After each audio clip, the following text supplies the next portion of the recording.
Dude, I just had an horrific experience. My for those of you who don't know what hold on, I gotta give everyone the hold on.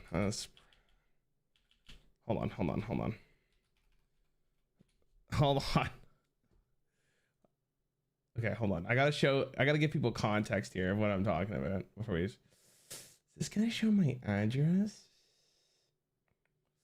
No. All right, let's go here. Okay. All right, really low JPEG photo here, but here's what just happened to me. I'm pouring a coffee and my cup is on this, but for some reason the cup literally like tipped this thing over, like it tipped it so that the coffee just went all over the place. I don't know why. I'm so sad. I have to go clean that up. Then I made another coffee. But like, pretty cool. Pretty excited about the whole thing.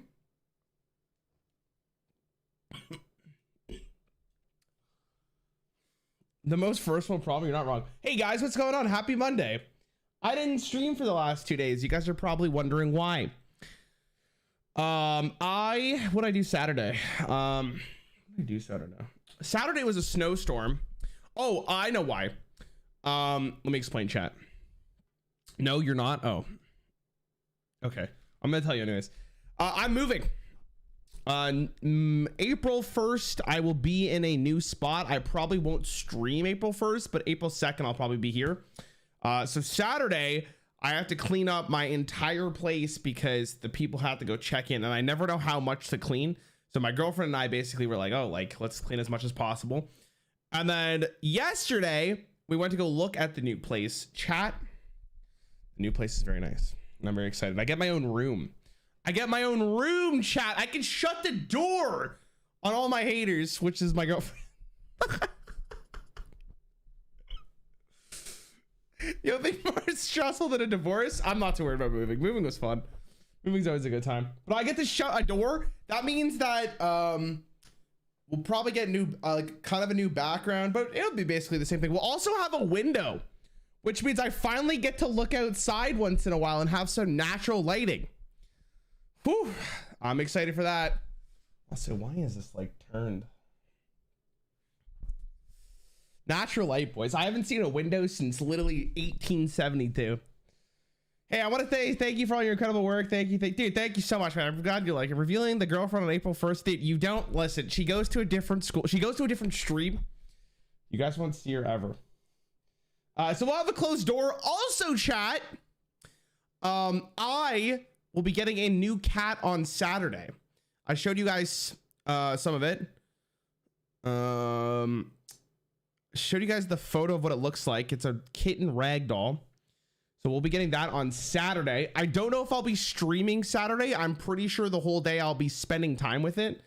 So that's going to be very exciting. And then you guys can see him the following day. I'm really, really excited. What's your rank in League? Dude, I haven't played rank this season other than like the placement games, but hold on.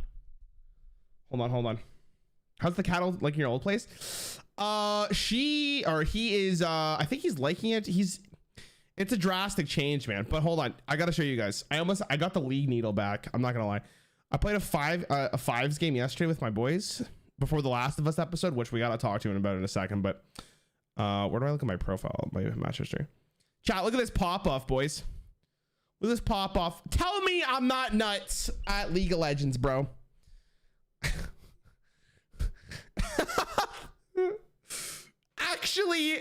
actually popped off this game. It was disgusting. And then you can see the damage here. Somehow Caitlyn still did more than me. I felt really good about this game. The gold was nuts. We pulled it back, bro. I felt really good though. Shut up, chat. I know it's a normal game, but like I barely play the game. The fact I can still whip this out is ridiculous. You guys are hating for no reason. Anyways, Last of Us episode, for those of you who watched it without giving spoilers away. Really big fan. I actually think that this might have been my favorite episode. I really liked it. I liked how brutal it felt compared to the game. It was almost like the most accurate, probably other than the first one. And I like the changes that they made. I thought it was really, really good. It was great. Yeah, my username is Huge Sack at the moment. I'm tempted to swap it. I usually just use my essence to swap my names, but for the moment I am a huge sack. What did you guys think of it? For those of you who watched the episode, did you guys like it? I thought it was really good. I am so excited for next week's episode because my girlfriend has no idea what's happening and I can't wait to see her reaction to it. I am so pumped, bro. I'm so pumped, so excited to see it. Oh, what episode is he talking about? I think it's episode 8. I don't want to say what it is in case no one's seen it, but it was really good. Next week is the last episode, which is very disappointing because I've been really liking this show, but I'm pretty optimistic. What's my again? I haven't done my placements yet. Should add me on League chat. I'm not gonna play with any of you. All of you are trash. But you know what? I was thinking this, chat. Recently I've been thinking about like playing a game at a pretty high, like trying to get into another game. I'm not gonna lie, that League of Legends game last night kind of got me a little excited to play the game again. You know what I mean? Like I kind of want to play it again. So I might actually play some League of Legends again. BS, I would slap you in League so bad. Dude! Okay, I want to do one day. How many of you guys have played League of Legends before? How many of you chat have played League before? Because I want to do a stream that is like 1v1ing my viewers in League. I would love to do a stream like that. I think that'd be so funny to see how well chat can do against me. Don't fall for it. I think it'd be so fun to do it. Unfortunately, I am on the North American server. Played League, unfortunately. I play like every day up to 10 hours and I'm still bad. Oh, rough. Chat, I used to play the game every day for 10 years, guys. I believe me. Why do you think I could play all these Hearthstone games? It is what it is, right? Okay, so let us do our stream today, shall we? So I'm gonna do the stream now because I think probably soon-ish, I would imagine we're gonna start talking about the new core set. They're gonna announce the expansion. So we kind of have to do this a little bit sooner than later. But that brings me to my point. Okay. So if you did not know, rotation should be happening around April. And I wanted to review the expansions that are being rotated out, basically the entire year of the Gryphon. Now, if you don't know what that year actually had, because either A, you didn't play it, B, Hearthstone in 2023, but on top of that, you just don't care. That's fine. I'm going to talk about it anyways. Those expansions were Forged in the Barrens, United in Stormwind, and Fractured in Alterac Valley. So this was a very, very big year for Hearthstone because it followed the Year of the Phoenix, which had the Demon Hunter release. Now, for those of you who did not play in the Demon Hunter release, let me explain to you what it was like. Demon Hunter absolutely bent every class over and made it its bitch, except for Warrior. Warrior was the only class. So when Demon Hunter came out, the power level drastically increased quite a bit, which means that the following year of Hearthstone, which is going to be the year of the Gryphon, which is what we're going to talk about, had to either A, match it, or it just died because it just couldn't reach the power level of the Year of the Phoenix. But the Year of the Gryphon, I would say, actually somewhat managed to pass it. Or sorry, I shouldn't say pass it. I would say the Year of the Gryphon ended up matching what the Demon Hunter did to Hearthstone. If not, and this is a little bit of a spoiler if you did not know, probably surpassed it in power creep. And I did not think that was possible at the start of the year, considering the very first expansion was Forged in the Barrens. Now, Forged in the Barrens. Before we even get to this, we have to mention a couple of things here, chat. This is the first year that every single expansion got a mini set. That means Forged in the Barrens got one. They got Wailing Caverns. United and Stormwind's got the Deadmines, I think. And Fractured and Alterac Valley got one, but I couldn't tell you what. Oh, Nixia's Lair. That's what it was. I know Hearthstone. Don't watch that video with Leo.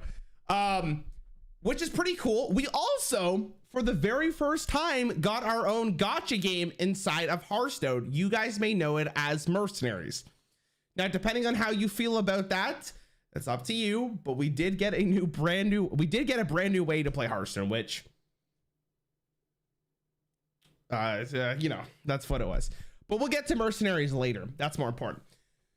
Now, before we even start, I'm going to say this because this is very important, chat. And to everyone who is watching, this is my opinion. If you disagree with my opinion, that is completely fair. But this is my experience and my review of the year of the Gryphon. And I'm going to try to be as objective as possible. But there are going to be moments where I do take my opinion above the objectiveness because there are parts of this year that absolutely ruined Hearthstone for me. Thank you for listening. All right, we start off with Forged in the Barrens. Okay. Forged in the Barrens was a pretty cool expansion. In terms of just the overall flavor, it was a pretty notorious moment in Warcraft lore. It's a pretty big place, and I think a very popular place in World of Warcraft, the game. So that's awesome, right? It's a cool way of doing it, especially because it almost felt like the last year, even though it was prominent locations in Hearthstone, it wasn't the same kind of vibe. This one was a lot more serious, and you could tell just from this art alone, they went for a completely different direction than we normally get in Hearthstone. Normally in Hearthstone, it's like, haha, so funny. I laugh and things look so cute and quirky. The art in this expansion was not like that. This was a drastically different tone than it used to be. And that leads us to the cinematic, which was also really, really intense compared to a lot of the other expansions in Hearthstone. Compare this to like next year, which is Voyage into the Sunken City. It is an entirely different feeling when you watch this expansion. But that being said, the first year, and I should probably mention this right at the start of this too, is that the first expansion of the year in Hearthstone and a year of Hearthstone is the most important. The reason for that is because that is when rotation happened. That is when Hearthstone is at its peak player base. And depending on how well that expansion is, really sets the tone for the entire year. So Demon Hunter came out the previous year. You either loved it or you hated it. This year we had Forge of the Barrens. Again, if you're not someone who's super into Warcraft lore, could be a little different, could be a little bit like, okay, I don't really care. I hope the gameplay is good. But if you're someone who really liked Warcraft lore, this set the tone of the entire year. We also got, which I think is probably the most, I can't click on it, unfortunately. Why won't it let me click on it? Will it let me do it? We'll have to show it after.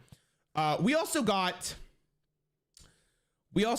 the first, this is the first time we got to see the overarching story of this entire year, which was with the Mercenaries. So give me a second. Let me whip them out. Just in case you guys know what I'm talking about. So we got cards like Kurtrus Ashfallen was one of them. We got stuff like Goff Rune Totem, and you know, every single class got their own little mercenary.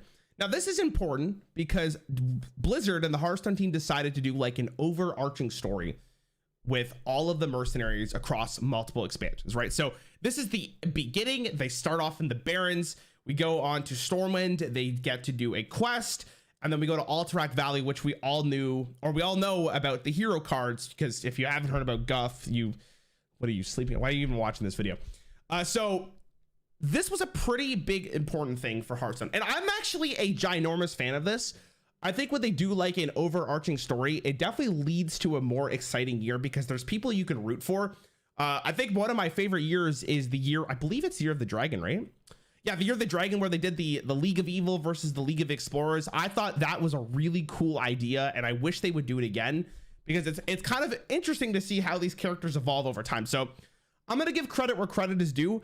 The Mercenaries idea was a really smart idea from Blizzard. And I think a lot of us could agree, even though where they ended up, it is at least interesting to have something to kind of latch onto from expansion to expansion. Even though maybe it wasn't as exciting as it was for the Year of the Dragon, I still think the Year of the Dragon year was way better. This was still something a little bit more unique to have. And I think Blizzard did a pretty good job introducing brand new characters that, you know, we never really got to see before. On top of that, we got a brand new keyword, which I am going to make a bold claim here, chat. I thought Frenzy was the best keyword of this year. And if you don't know what Frenzy is, it is basically the second this minion takes 1 point of damage and can you stay here? The second that, hold on, look at this thing. The second, it takes 1 damage. It procs the frenzy ability unless it dies, right? And I think that's a really good mechanic. It not only allows people to play around it, but there's some thought about like, oh, like, should I AoE now because their frenzy is going to proc? Should I keep it just in case I need to proc my frenzy? It led to a lot of fun moments in back and forth. And I think that's what makes Hearthstone mechanics so interesting, was like, if you have a mechanic that allows some kind of counterplay, but it also allows you to like play a very specific way from hand if you have a point of damage, it's a pretty cool mechanic. And I think it was the best one by far. It was a really good starting point for this year. But that is about all I could really say about the good stuff. I want to say before I get into what I didn't like about this expansion, I think that this expansion was the least offensive of the year. I think this was a pretty safe expansion. I think they saw what Demon Hunter did to the game last year and they're like, okay, we don't want that again. That's probably not a good idea, right? We don't want that again. It was the least offensive. It was a good starting point. There were a lot of things that I think they did pretty well. We also didn't even mention the mechanic of rank spells, which we'll get to in a second, which is basically like, as you increase your mana, your total mana crystals, these spells get stronger. Also a really, really good idea. But we need to talk about what they did wrong in this expansion, chat. Now, if we look at the card set for Forge and the Barrens, hold on, let me get rid of the filter.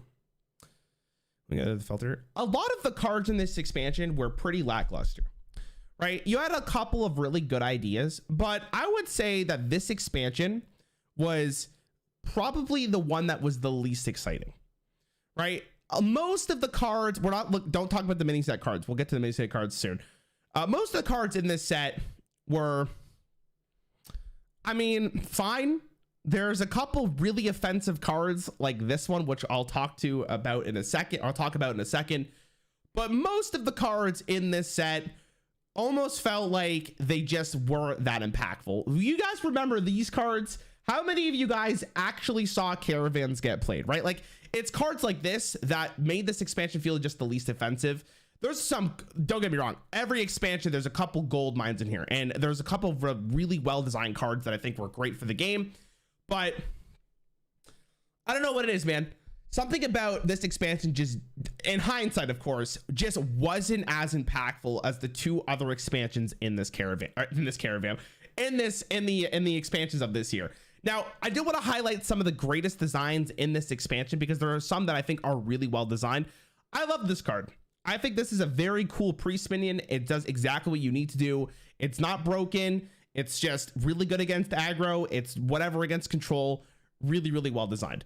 I think cards like Condemn with the rank spells are really awesome. The idea of holding a card into your hand and waiting for it to get a little stronger is great. This is probably the best one other than Wicked Stab. Really, really well designed, in my opinion. But then we get to like Rogue, which you guys know me. I'm a huge component of playing the game against my opponent. I love when my opponent and me are interacting. This card was a mistake, in my opinion, for what it was. But this is an offensive card a little bit later on in the game. That one kind of sucked. My highlight, if I had to pick my favorite card of this set, it was this one. Even though it wasn't playable, I really like the idea of this card. It was a really fun win condition for Warlock, and I felt like this expansion for Warlock especially was just really, really interesting. But I haven't mentioned the metagame and the cards that were nerfed, and most importantly, the cards that made this expansion, I think, a little ridiculous because of the card pool. Now, if you don't know, I should probably mention this in case you don't know. When rotation happens, all of the cards in these sets are rotated, right? We're losing so many cards in the standard set, which means that Discover is at an all-time high because the amount of bad spells that dilute the pool are at an all-time low. So the cards that discover and the cards that generate cards at a mana reduction usually end up being somewhat of a problem, right?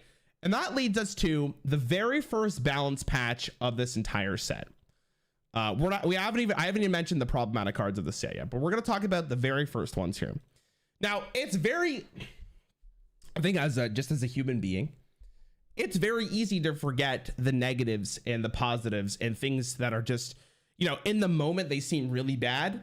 But like, as you go over time, you usually remember the good stuff of an expansion. Like if I think about Naxxramas, right? I think about the positives.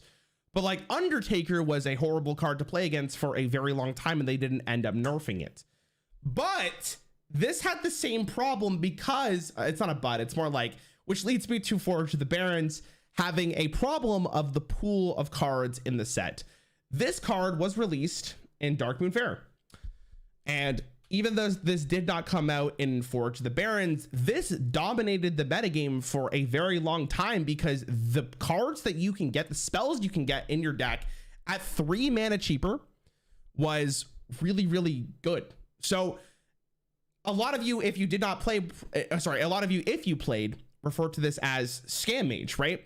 If they played this on turn 2, you wanted to throw up because it felt like the game was just random nonsense at a ridiculous power level because of the mana reduction, which led to a pretty unfun metagame. And this actually lasted for a very long time. It was the first real metagame that we had in Forge of the Barrens. And I'm guessing a lot of you guys, because we've been through so much at this point, it's been almost 2 years since this point, right? Forgot about this. But this was not fun at all. It was, I mean, I guess if you're the one playing it, it's really, really fun, right? But it ended up being a really unfun metagame. We also got this card nerfed, which ended up being really, really powerful because turned out for 2 mana, summoning 3 secrets from your deck and also doing 3 damage was great. Jandis Barov, which was a really offensive card from Skullman's Academy, ended up getting nerfed, but Skullman's Academy was still, Skullman's Academy was still in the game. I almost fell by the way, right? Jandis Barov finally got nerfed because Rogue was also being very, very good at this time. This card got nerfed. It was very, very good. But more importantly, talking about cards that were actually released in this set, the Watch Post. For the first metagame, just like Deck of Lunacy, these 2 cards, I should probably move my camera for this, just for the record, so you guys can see both. Both of these cards dominated the format. You would play these cards, and if your opponent didn't have their tower set up or their post set up, it was horrible to play against. This card in itself just single-handedly won you games. This card single-handedly won you games against any board-centric deck.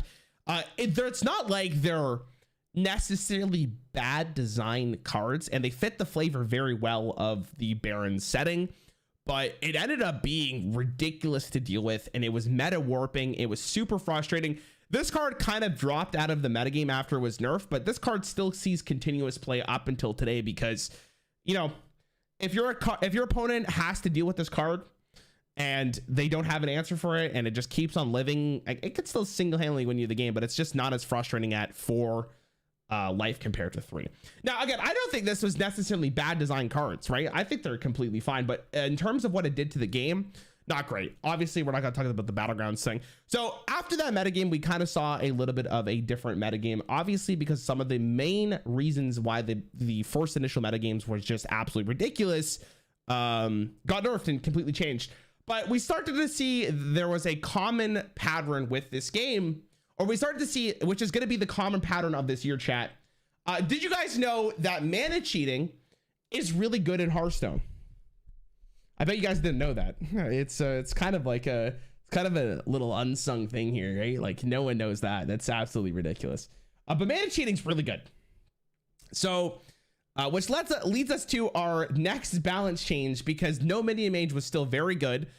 Refreshing Springwater, which was one of the powerful cards for mage, got finally a 1 mana increase so that this card wouldn't just draw you 2 cards for free. You'd at least have to spend a singular mana on this card. But this doesn't mention the Encounters Flow interaction. We'll get there very soon. This card was very good. It supported the no minion mage archetype a lot. This is probably one of the fundamental reasons why this card, or that entire archetype, was played. Remember, this was still unnerfed when Deck of Lunacy was nerfed. So the deck was still playable. It just still felt absolutely ridiculous how good it was. First day of school, they changed it because, again, mana cheating and generating cards is very good. Paladin had a pretty good archetype because of the secret drawing and cheating out from your deck allowed you to, you know, play very, very aggressively with Conviction. You guys remember Conviction? Remember Conviction, guys? Conviction was fun too. And then we get Hysteria, which Hysteria was a 3 mana, one of the greatest cards of all time. I think it was almost too good at 3 mana, but they didn't nerf this card necessarily because of Standard. They nerfed this card because of Wild, because of that wretched Tiller interaction, I think. Or was that a little later on? Maybe they nerfed this card anyways. No, this is after. This was after. It used to say choose any minion. This was just after. This card was just too good at 3 mana. This card got changed because, again, it would fit into the aggro paladin lineup, and it was just really, really good to have a, you know, a 2 mana 1/4 that could just get Conviction +3 attack and just kill you and you would die. Mancrick got nerfed. Now, Mancrick was a very good card. You saw Mancrick in virtually every single deck because if you high rolled the 3/10, you would somehow win. If you high rolled the 3/10 early on in the game, it was miserable for your opponent to deal with, right? So they ended up nerfing it to a 3/7. Mancrick kind of dropped out of the metagame, but it was still a very playable card. At this point in time, a lot of the metagame was nerfed, right? A lot of the new exciting cards were nerfed, except for one class, chat, which was Rogue. But I hope the next balance patch talk about it. Does this one talk about it? They don't talk about it. Okay, Rogue had this card, which I don't remember when this card was nerfed. Hold on. We gotta talk about Rogue because Rogue was a little bit of an issue here. Where's Rogue? Rogue had this card. This card, for those of you who don't know, was 2 mana, and I'm kind of covering it. Let me move myself here. This card was 2 mana. It was 2 mana Frenzy. Reduce the cost of your cards in your hand by 1. As you could probably guess, what did I say earlier, chat? The theme of this year, mana cheating is very good. Kind of absolutely made Rogue a very, very good deck. And because it had field contact for a draw engine, you would fill your hand up, you would get the Octobot, you would just kill your opponent in 1 turn because they basically made a better eviscerate as the game goes on with the rank spells. And that was a very, very big deal. Chat, on top of this year, I haven't even mentioned the most important thing here was the core set. Now, if you guys did not know, Blizzard got rid of the classic set from the standard pool, right? It's no longer an entire baseline of cards. They introduced what is basically the core set, which is a rotating set for the standard year that is completely free for players. But in that set of cards, they did have, which I will have to go here. Is it Dragon? What's her name? I'm just gonna put Alex. They had this card.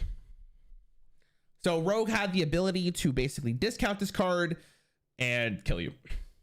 You guys may not remember that, but that was a very, very popular deck in Forged in the Barrens. And I don't think they nerfed Octobot for a while. So this deck kind of saw a lot of play for the game. But the main deck that saw play was, hold on, I'll find it. I think this is where they nerfed it. So the main way that this saw play, the main deck that saw play after that big change, after the previous nerf, which was this one, was Priest. Now, for those of you who don't remember, Priest was really good. Priest got this card. Again, I have to Priest got this card.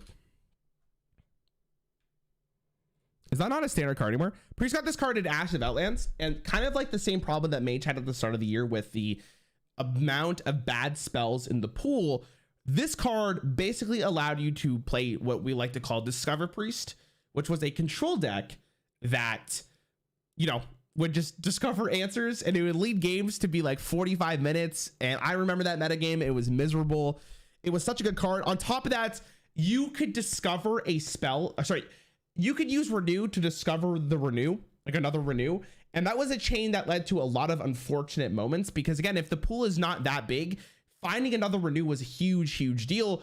And then they changed it. This was probably one of the most important mechanics of the year, chat, is that they made it so you can no longer discover the same card cast from a discover card. So they changed it at some point. I don't remember when it was, but they changed it so renews can't discover renews, palm readings can't discover palm readings, and it led to the game being a little bit more healthy. I think if you play during that metagame, you know exactly what I'm talking about.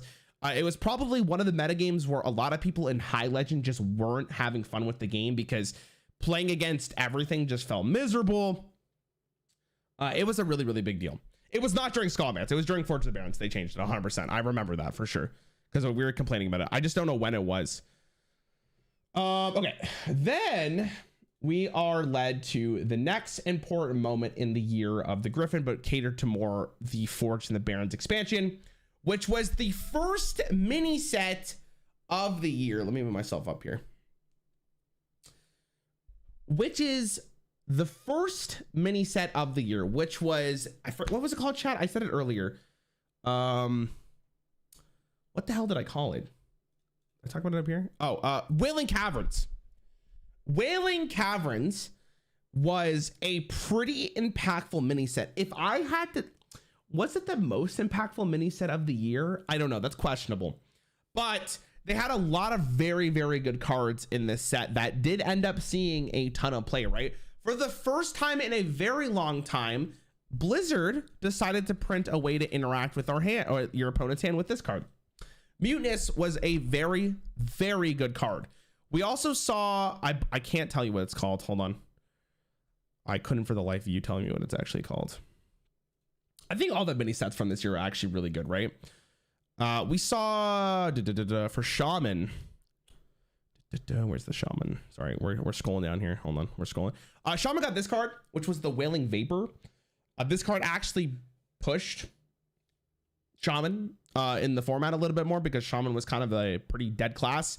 Once it got a 1-drop for a pretty pushed archetype, Elemental Shaman ended up being actually pretty decent.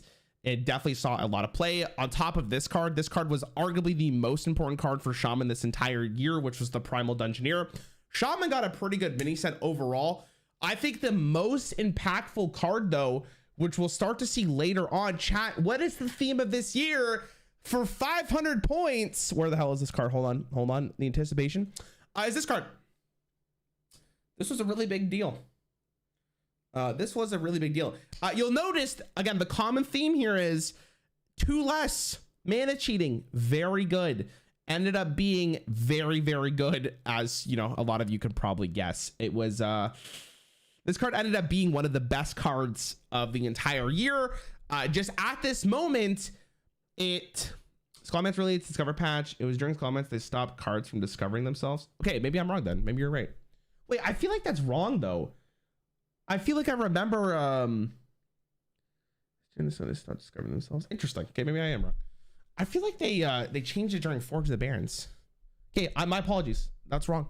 I feel like they got rid of it during what? Because wasn't it like maybe it was during Forge of the Barrens, or it was during Skullmance Academy where Priestess went renew. Anyways, regardless, the Priest thing still stood around, which is like Priest would just discover stuff on top of discovering stuff, and it just wasn't a very super good thing. Anyways, Lady Anacondra ended up being a very good card later in the year. At the current moment, it was whatever. Okay, chat, I need a reminder here because I don't remember. Was this also the year that they introduced spell schools? Was this the very first year that we saw like fire and nature? I think it was, right? I think this was the first year they introduced it, because obviously that is a very big change that I just completely forgot to mention, right? Spell started to get actual spell schools, which introduced a design philosophy that was pretty cool, and they still use to this day. So I'm kind of glad they did this. This was cool. Really, really cool.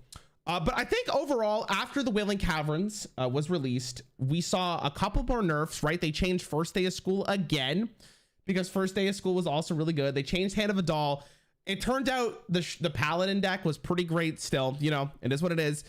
They decided to, what is this one here? Whenever you play a card, after you play. Okay, this is basically the same thing, but kind of, right? Don't forget Celestial Alignment. Well, we're going to talk about Celestial Alignment in a sec. Wait a sec. Hold on. So this was a pretty impactful year. Then we get probably the coolest change ever. or not the coolest change, but one of the most important moments of Hearthstone history, chat, which is this card right here. Hold on, it's loading. Give it some time. Don't rush it, chat. This card started off at 4 mana. I don't remember the initial stat line, but it was 4 mana. And this changed Wild entirely because this was a card that basically broke the format. It was a 4 mana 2/6. That's what it was. Yeah, 4 mana 2/6. It broke the Wild format, right? On top of that, in Standard, it allowed a ridiculous amount of mana cheating, but we didn't really care about that until the next expansion. We're going to get to the next expansion soon, chat, because that expansion is my least favorite expansion of all time. So we're going to get to that soon. This card broke Wild, which forced the developers to ban the card in Wild. Now, chat, I could be wrong, but was that the first time a card was banned in Wild? I think so, right? I think so. Which was a really big deal. And it was kind of a really good moment because it set that bar of like, okay, if something is so problematic in Wild, we will ban that card. Really important moment in Hearthstone's history, right? Really, really important. Other than that, that was basically the initial change for the Wailing Caverns, which I believe led us to the last patch notes before the expansion change. Okay. Now at this moment, at this time, right after the Wailing Caverns came out, Priest was still really good. They were actually fantastic. They were really, really good because of one card in particular, which was Apotheosis. Again, another card from the previous year that allowed Priest to get to the late game so prominently because of one card I still haven't mentioned yet. Chat, what card is it? What card was so good with Apotheosis? Anyone in chat? Anyone in chat got it? Which one was it, chat? It was this card right here. Hold on, I'm scrolling. This card. Okay. Now, this was the poster child for Frenzy. Really, really cool card. But when it worked with Apotheosis, it basically led to a moment of a Reno Jackson moment in Standard without building Highlander. And because you were able to discover Apotheosis, you could just clear an aggro board. They probably lost that game. And, you know, it led to a lot of polarizing moments in Hearthstone. So they decided to nerf it. This was a really important change. I'm not going to read this. Renew got changed. Okay. So this is probably the change I was thinking about. Again, I still think it was around here. Specifically because we make change along the bit. 2 mana has to be more thought inclusive. One maker takes over. Well, Priest looks at it. Want to take a bit. Okay, whatever. So one other card I haven't really mentioned yet. Again, this is why I like doing the full reviews of each expansion, because you forget about stuff, right? I haven't even mentioned a card that was really, really impactful from Skullman's Academy, chat, which was this one. Let me go to this. So remember at the start of this expansion, I was talking about how there's no bad cards in the pool at the start of rotation. This card allowed Priest to generate more renews, which led to a lot of moments where like you were just generating renews off wand makers, which was frustrating. So they finally nerfed renew to 2 mana. Really impactful change. Priest got hit really hard here because like they were tired of games lasting for that long. Really, really good. The aggro druid card Gibbling finally got nerfed as well because, you know, this card was also very scary from Skullman's Academy. By the way, let me know if you guys want me to do a review of every single year, because this is kind of interesting. This is obviously only focusing on the Year of the Raven because it's being rotated, but maybe we can do every year because I think every year has interesting things and pros and cons for each of them. But I believe that was the last patch notes in Forge of the Barrens. But we need to talk about probably the overall thing about Forge and the Barrens. This set the tone for the year, chat. This was the very first expansion.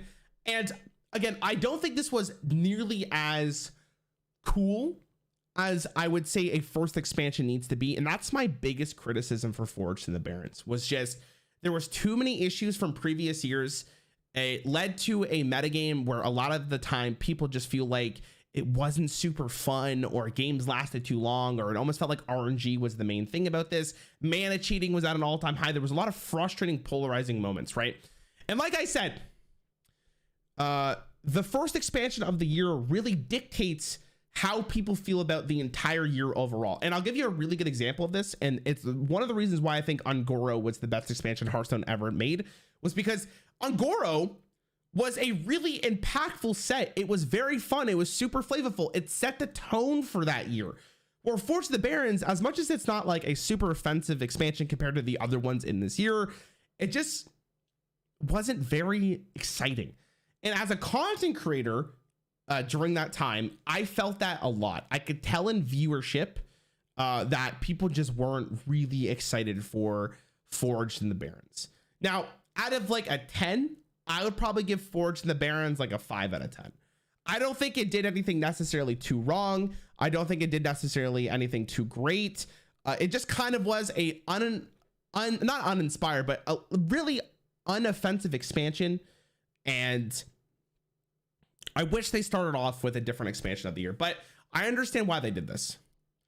It was to set up the mercenary storyline, which leads us into my most hated expansion of all time, United in Stormwind. Chat, before I even explain to you what United in Stormwind was, how did you guys find United in Stormwind? Did you guys like it? This is a very polarizing expansion. You either love this expansion or you hated it. I'm obviously in the hate. I hated it so much with my absolute heart. I left the game, yeah. I loved it. Post questline nerfs. Best expansion ever, baby. Quit HS. Oh, yeah. So it seemed like a lot of you guys were with me. This one was a pretty impactful expansion. Now, depending on how you like Hearthstone, I like my Hearthstone nice and slow and, you know, to treat me nice. This expansion did the opposite. It didn't listen to me at all. It made me feel vulnerable. It wasn't very nice. The reason for this was because of I guess actually there's not a single reason for this, by the way. There is multiple reasons why this expansion was really, really good and really impactful to the metagame in such a way that I believe, if we looked it up, this expansion made the fastest average Hearthstone game of all time. Games were over on turn 4, turn 5, very consistently, because it's almost like the designers of this game made these cards and they're like, they get the final design. They're like, all right, boys, listen here, boys, listen here. These cards aren't good enough. The intern who just showed up was like, no, they're pretty good. Like I feel like a lot of our players are going to have like a very fast Hearthstone game. So like, no. Speed it up. Like make them powerful. Now, before I get to the negatives, because there's a lot of negatives in my side, I want to talk about the one shining positive in this expansion for me. Actually, before we even get that, let's talk about the lore of this expansion. So this had our mercenaries go to Stormwind after Barrens. Now, if you don't know World of Warcraft, I at least know a little bit here, is that Barrens is kind of one of the first leveling grounds of the Horde in World of Warcraft. If you guys know World of Warcraft, you could fact check me here, but I believe Barrens is one of the early starting levels for some of the Horde factions, right? Or some of the races, I should say. So Stormwind was like the continuation of that. They're leveling up, they're getting stronger, they're going to Stormwind, right? And Stormwind allowed for, I guess, I don't know, the vibe was fine. Stormwind's kind of cool. It's a very prominent location in Warcraft. I guarantee, even if you haven't really played the game, you probably have heard of Stormwind before at some point. Chat, I'm gonna take a quick sip of coffee because I've been speaking for the last 8 hours. Give me a second. Thank you so much. Okay. I think this expansion was more exciting than Forge of the Barrens, right? Stormwind is such a big location. It's like, oh my God, like I can't wait to see what they do in Stormwind, right? And I want you guys to remember, because I don't think a lot of you probably do. Do you guys remember the first legendary, or I should say the first quest line that they introduced for this expansion? Do you guys remember what it was? Because if you don't, let me show you.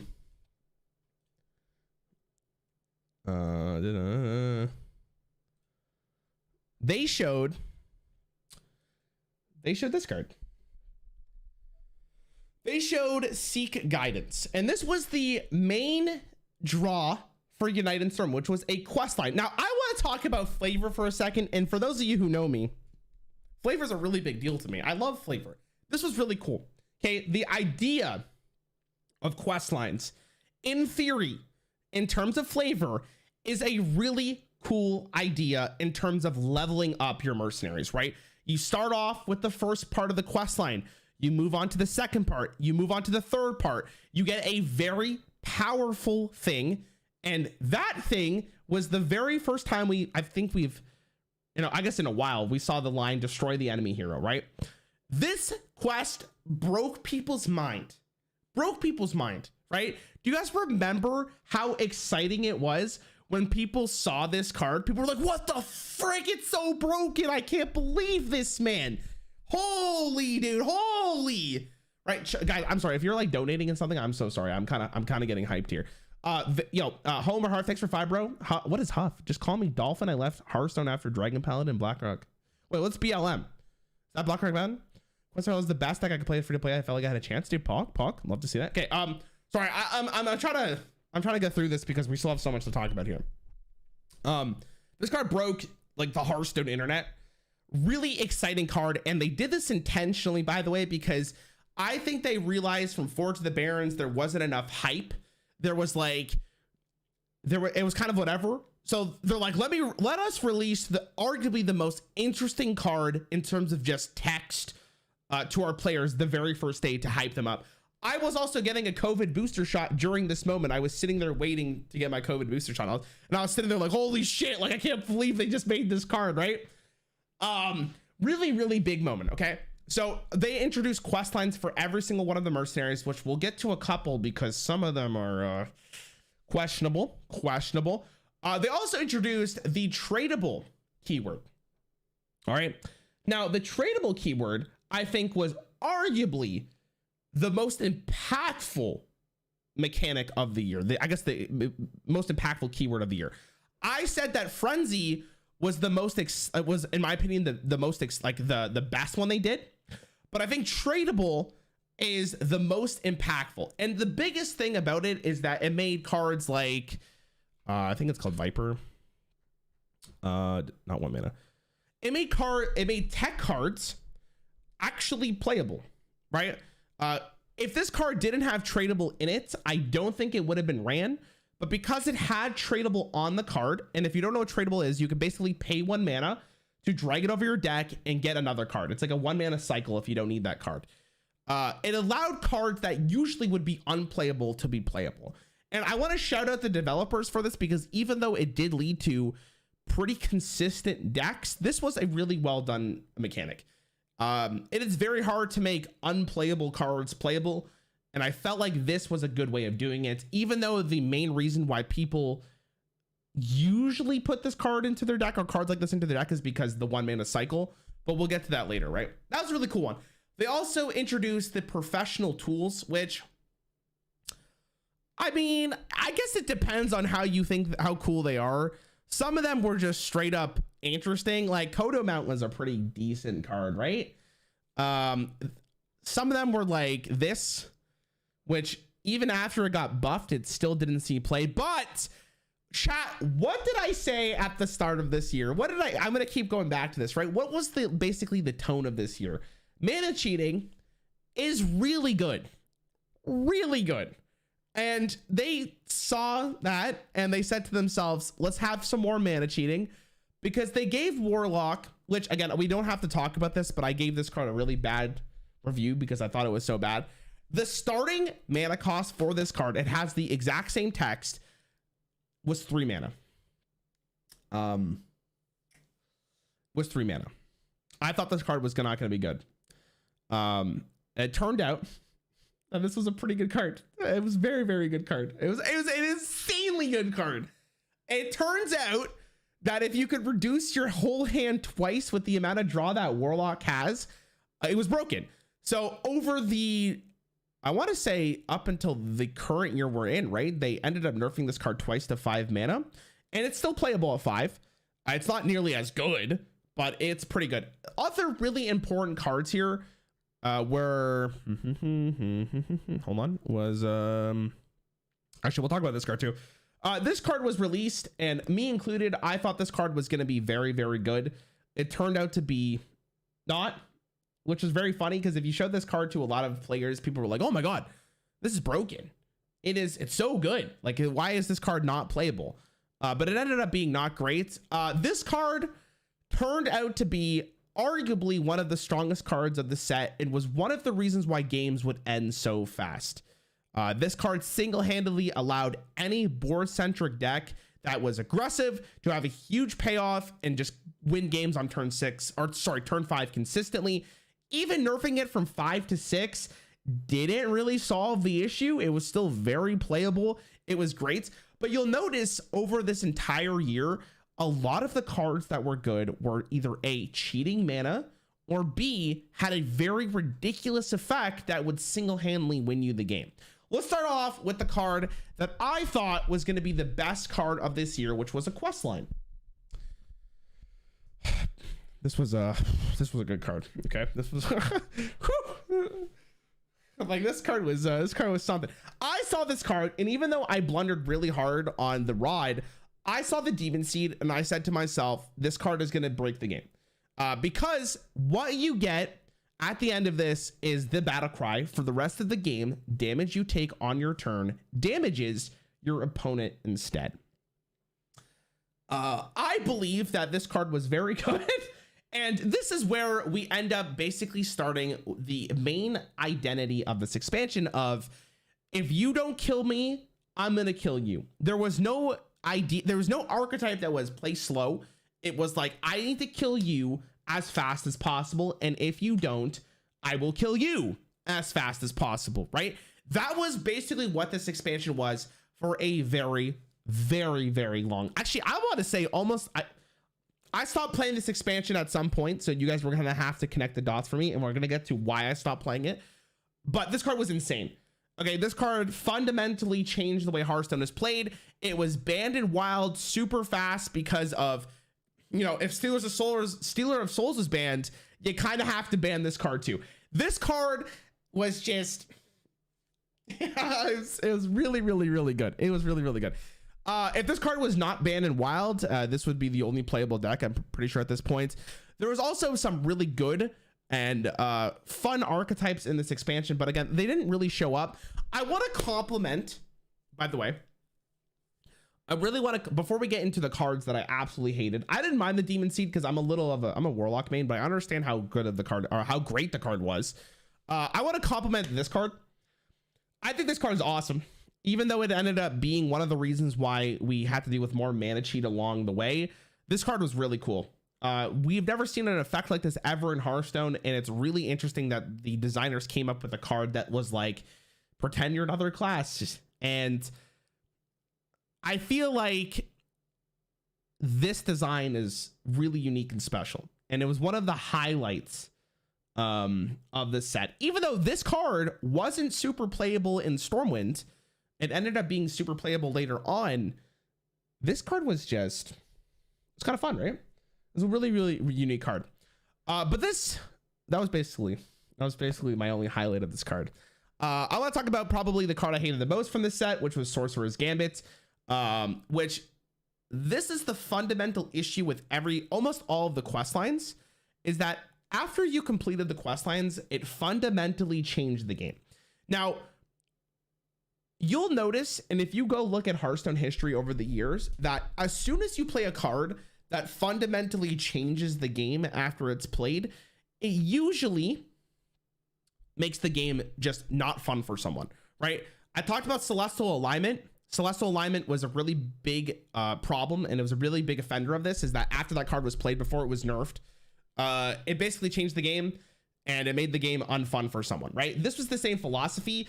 This card used to say spell damage +3.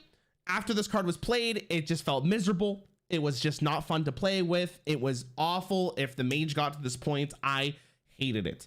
And it was, again, one of the reasons why this expansion was so fast, was because if you didn't kill them fast enough, you just lost the game. There was no slower deck. Why would I play anything slower when you're just going to die to just nonsense from hand, right? This was a very low board interaction expansion. And this wasn't the only offender of this. The Hunter questline ended up being almost the exact same thing, right? The ability to just, for the rest of the game, spells you cast refresh your hero power. Oh my God, absolutely miserable. Surprisingly, this questline didn't end up becoming very good until later on, but almost every single questline had a problem except for like the Druid one and the Rogue one. And this was the exact thing I was just talking about, how after you play a card that changes the game, it just makes the game unfun for someone. Guff wasn't like that, right? Guff just had a very powerful effect that you could get back to your hand with some of the cards that they've introduced, but it wasn't like after this card is played, you're done, right? It was just, here's a good thing. This thing may be good enough to win you the game against some decks, but it wasn't like, oh, what it is, right? The Demon Hunter questline was disgusting with 4 mana Il'gynoth. It was, but it wasn't like one of the main problems at the start, right? It wasn't one of the main archetypes during Stormwind. It became better later on. We're talking about that. I got flamed for playing the Guff OTK. I don't even know what that is. Now, there are some cards that were really good, like Oracle of the Elune, mana cheating, like I said, very prominent this year. Actually, the Demon Hunter questline stopped play. Right, it did. I'm not saying it didn't, but it was later on. It wasn't like the initial part, right? I believe it was like after the first nerfs, the card actually got playable. I could be wrong. Again, I stopped playing this expansion at some point, but I don't remember the questline being that good at the start. I think it was after the first couple of nerfs, right? I could be wrong. Again, I could be wrong. Okay, so hold on a second. What was I talking about here? Druid got a lot of powerful cards this set. Aggro Druid was playable. Hunter got a lot of whatever. It was basically forced to play that. Mage was basically forced to play Sorcerer's Gambit. Paladin didn't have a great set, unfortunately. They had some good cards though. This card ended up being really, really good. Right. This card ended up being really, really powerful. And then we had Priest. Priest got some really fun cards. Aggro and Shadow Priest became a thing, which I think a lot of people were really big fans of. Rogue was, again, one of the classes that ended up being extremely good in this expansion. It turned out, you know, again, if you could just draw through your whole deck and kill your opponent, this card was better, I believe. I think it shuffled 3 Bloods into your deck. Was it also cheaper? I don't remember how they nerfed this card. I'd have to go back and look. This card was really good. It allowed you to kill your opponent extremely fast. It was absolutely ridiculous. Again, I could go through like each individual class, but the main prominent thing is if a card cheated mana and a card was able to kill you pretty quickly, you were probably dead, right? And it was absolutely ridiculous. Warrior got Pirate Warrior, which again wasn't very good in this expansion, but ended up being very good. And it felt like almost all of the quest lines were problematic. I think the only 2 that still remain, actually there's 3. The Rogue one was fine because it didn't change the game after it was played. I think the Priest one's okay for the most part, and the Druid one, right? And people in chat are telling me the Druid one's actually good now, so that's kind of funny. So it ended up being great. But again, like I said, chat, there's not much to say here, guys. Mana cheating was the biggest thing. The games were over on turn 4, turn 5. If you like that kind of play style, this expansion was probably extremely fun for you. But for the most part, dude, I hated this expansion. And I remember that this led me to my moment that I was so excited for Hearthstone Mercenaries, which we will talk about in a very quick second. I just want to wrap this expansion up because I don't want to take too long on this, because I could rant on this for the next 3 hours on why I think some of the design in this expansion was really bad. But like, from someone who really likes playing slower games and really likes just playing for attrition and playing control, this was my least favorite expansion of all time. My least favorite. And I don't think anything has gone remotely close to what this expansion did to me. I remember days, because I'm a content creator, right? During this time, I was a full-time content creator where like I couldn't stream for like a very long time because it was just so miserable to play. Because if you weren't playing to kill, you basically lost. And I think this is where they messed up the most. This expansion was just too powerful, and I can't wait for it to rotate.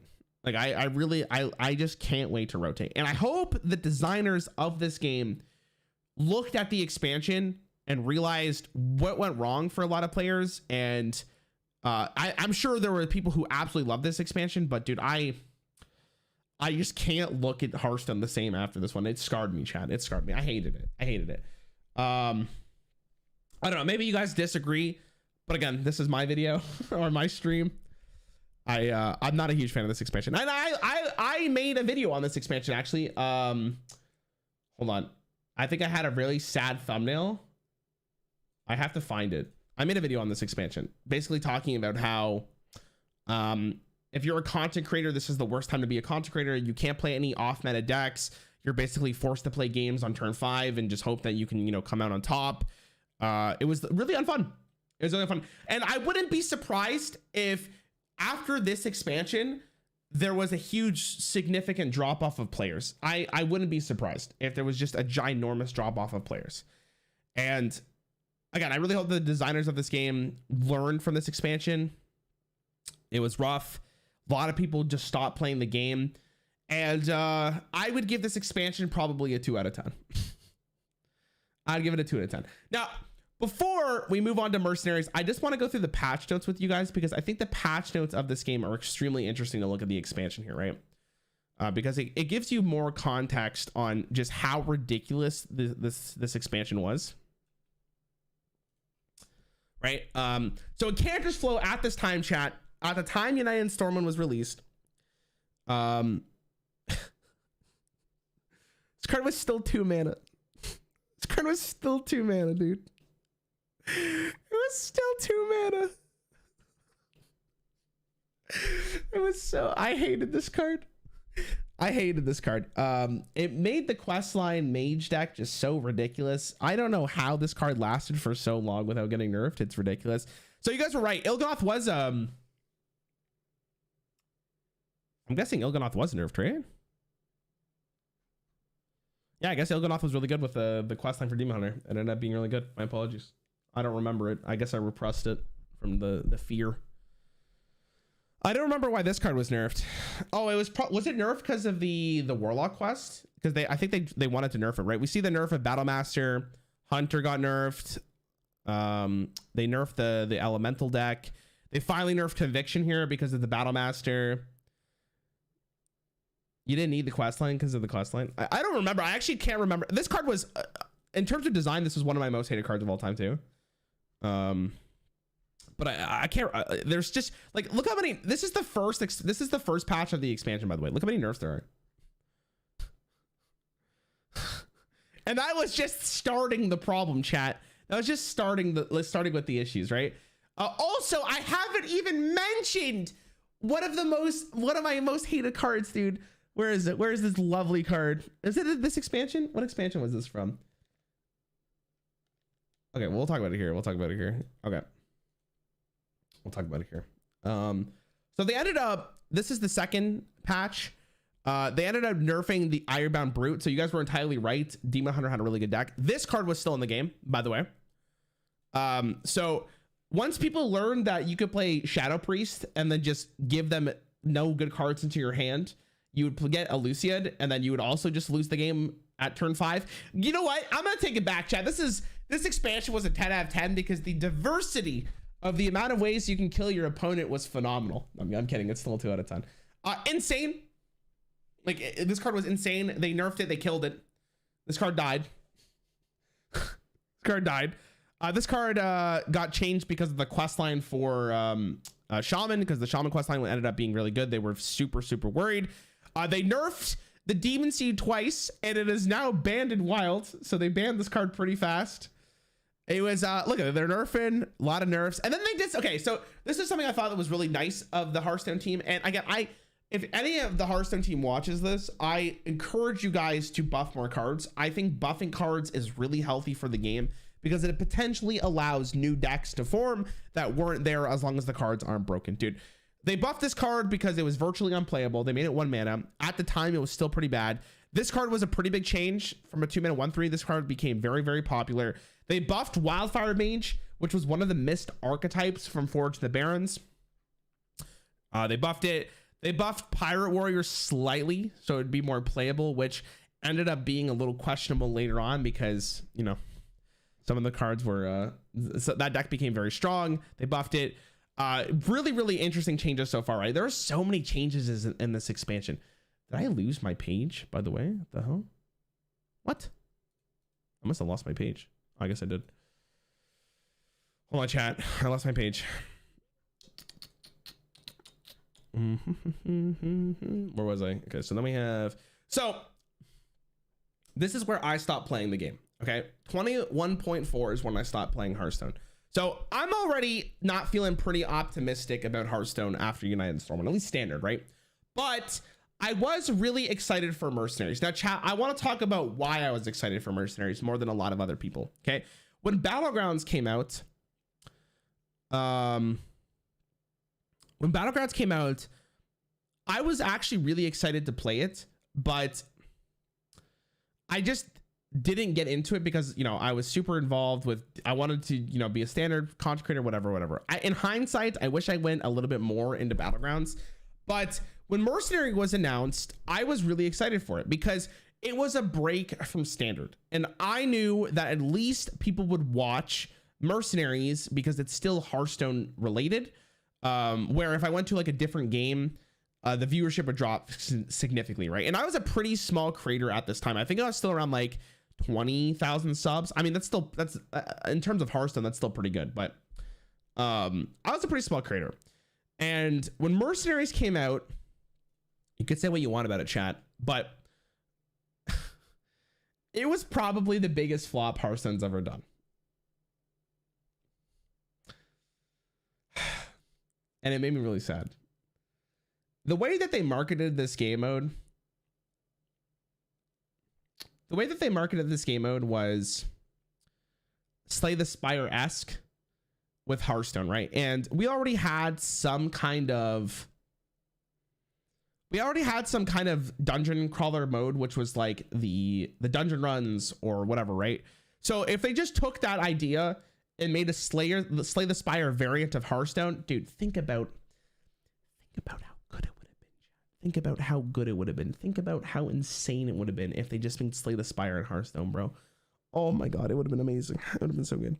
That being said, I was still optimistic on the game mode because I felt like this was a good moment to just play a different mode for Hearthstone and just have fun in something completely different. Okay.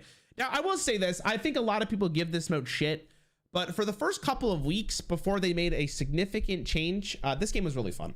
Okay. I know people are going to give it shit. And I know people think that, and again, I think it's the biggest flop that Hearthstone's ever done, but for the first month, this game was pretty fun. And again, I'm a sucker for the first week of expansions because I think when you're learning a game, it's the most fun. I pre-ordered all of the bundles for this. I was feeling pretty optimistic and it ended up being a pretty good time for the first month, right? It was fun doing the quest lines. It was fun. PvP in this game mode for the first month was so good, dude. I loved PvP in this game mode because I didn't feel like I was getting absolutely railed every game, right? There was so much thought process in terms of just how you want to done the PvP. And I still think for this day, by the way, I think the PvP for Mercenaries was really well done. I think they did a really good job. I wish it was easier to get Mercenaries, and I wish it was just not as much of a slog to grind, because the PvP for this mode was actually great. It was really well done. It was fun. Now I wouldn't even bother playing with it because people just probably bought it and there's not enough of a player base to actually want to go play it. So it's whatever, right? But it was fun. Now, they made a really dumb change to Mercenaries, which was, I don't even know if it's here. Maybe you guys know where it is. Is it here? It has to be like earlier on. Deadmines said it had to be before this. Was it in here? Battlegrounds. I'll have to find it in post. But for those of you who did it, the way that you ended up, grinding Mercenaries the fastest was you go to like the first zone, and then you would find the mysterious stranger. The mysterious stranger would give you a task for one of your Mercenaries, and you just min-max that quite fast, right? Like, and that allowed you to level up your Mercenaries a lot faster without spending any money, which means you could just play PvP and not worry about, grinding out these Mercenaries.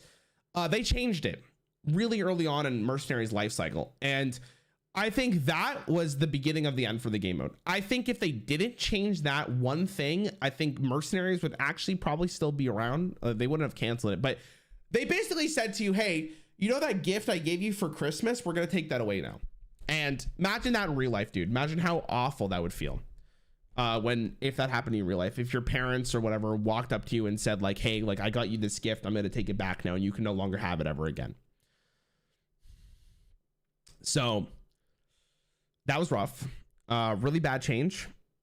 And it fundamentally probably collapsed the fan base and the player base of that game mode quite significantly, because after that change, it basically killed the game mode. Like if you weren't paying money and you weren't playing it every single day, you were just basically fucked. Like you couldn't play the game, right? And Hearthstone, a lot of people would claim that Hearthstone is a pay to win game, but at least with Hearthstone, if like you want to, you don't have to grind.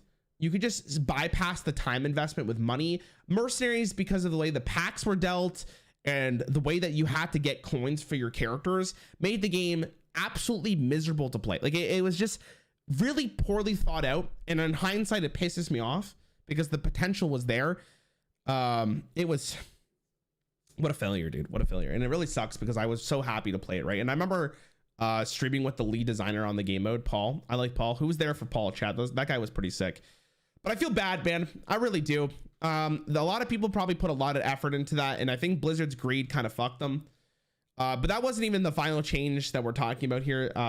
This is a game mode that I think occupied a lot of people's time, while United and Stormwind was just not super fun to play with. Now, I don't remember what happened after standard after this game mode came out, because I did not play standard Hearthstone after Mercenaries came out. I didn't play it at all. I couldn't tell you what happened. So I'm gonna guess that a lot of people still didn't like it, but eventually they ended up doing the Deadmines mini set. And the Deadmines mini set, I'm gonna have to give Blizzard credit on this one, chat. They got a pretty poppin' theme song here, man. I'm not gonna play it, but it was bomb. It was pretty bomb. Good way of doing it. It was fun, cool trailer, whatever, etc., right? There was Mercenary updates still at this time. RIP, guys. Can I get an F in the chat for Mercenaries? Like, it makes me sad. Oh, we also got Diablo in Battlegrounds, by the way. That was fun. You guys remember that? But people thought that, you know, Deadmines was going to change the game significantly, right, for Hearthstone, right? Because people were so tired of dying early on to just absolute nonsense, right? To things, you know, that they just couldn't control. It was the Deadmines mini set. But it turned out that Blizzard had the wrong, another idea and wanted more killing blows in the game, because they released this card.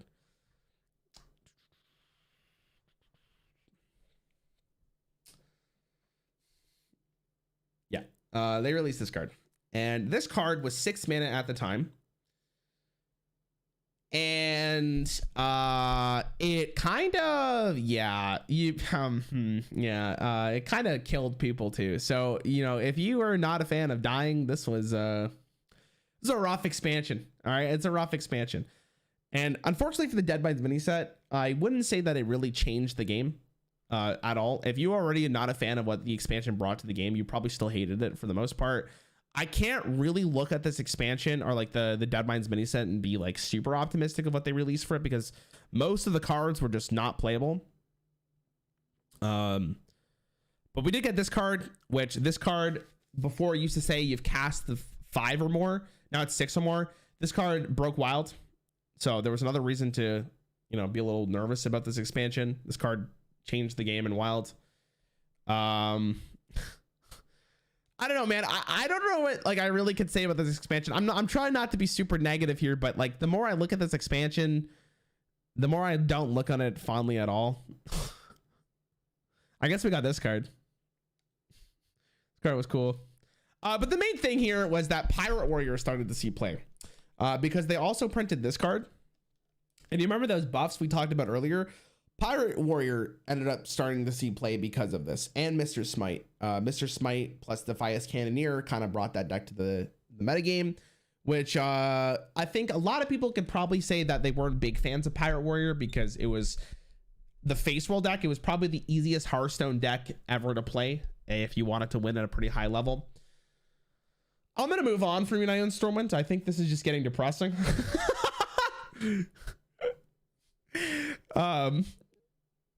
Yeah.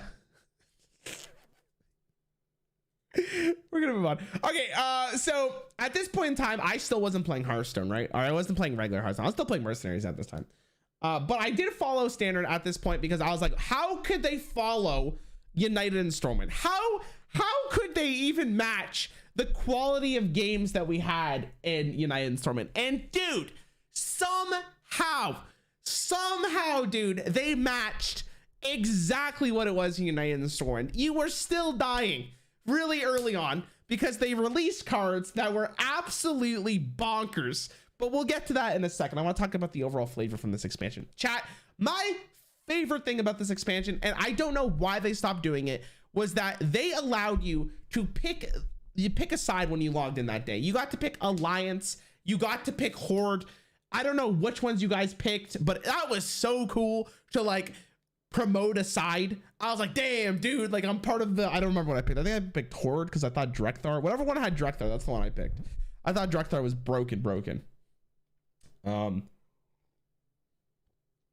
was like, damn, dude, like this is sick, right? I was like, damn, this is sick. There's so many cool, I think the trailer, by the way, is so good. The trailer is awesome. It hypes you up, dude. You finally get to see the final form of all of these mercenaries, dude, that we've waited so long, this entire year, going through it, seeing their final forms, dude. We got hero cards for all of the mercenaries in this set, and I thought that was really, really cool. We got the keyword. Now, the keyword was honorable kill, which is deal exact lethal damage to get a bonus. I would say that this was the weakest keyword of the entire year, and I think the problem with it is like it's too specific, but some of the cards ended up being good for the keyword, even though I wouldn't call it necessarily strong. Like, I'm trying to think of a really good example here of like cards that were like actually like playable, I guess. Hold on, let me look. Like this card was good. Wasn't this card good? This card was fine. Like this was fine. Not the greatest thing in the world, but it did its job, right? And I think that's the nature of like what this keyword really was, is that it just didn't feel great. It just didn't feel, oh, Dragonbane Shot is what I'm talking about. Yeah. This card. This card came out in the mini set, but this is a really good example of like honorable kill, right? Some of the effects were really good on the, like if the card was pushed enough, it could be very powerful. This card used to be 2 mana. They nerfed it to 3. So honorable kill was fine. Again, I feel like it just, like, I don't know why I would want to limit my card so much to basically say if I don't get the honorable kill, it's useless. So yeah, that's basically what it was. We also got these like really interesting spells, which were, I think the most prominent one that comes to my mind is like this one, which is like things that would proc over multiple turns that you didn't have to pay additional mana for after you got it. So like they made this card to fit into big mage. I don't know if did these work out, chat? I don't know. What do you guys think?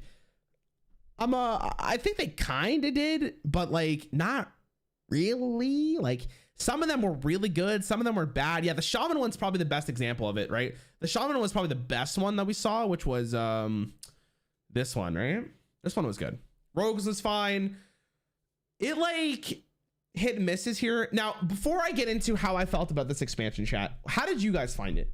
Right? Because at this point, Hearthstone Mercenaries released Valera, and that was literally the last time I basically played the game. So how did you guys find this expansion? So this is the final expansion of the year, right? They have to match the power level of all of the other expansions that were released, and you're following United Stormwind at this time, right? So people's morale was probably pretty low for the most part. The average Hearthstone player's morale was probably low, right? Play Mercenaries right now. I think the problem is the most single player fights feel the same. It just wasn't a complete game mode. They could have done so much better, right? Didn't play standard back then. It was okay. It seems like a lot of people were kind of in the same vibe of just like it was fine, right? Like it is what it is. Now I want to take a moment to really appreciate the hero cards that they released right now.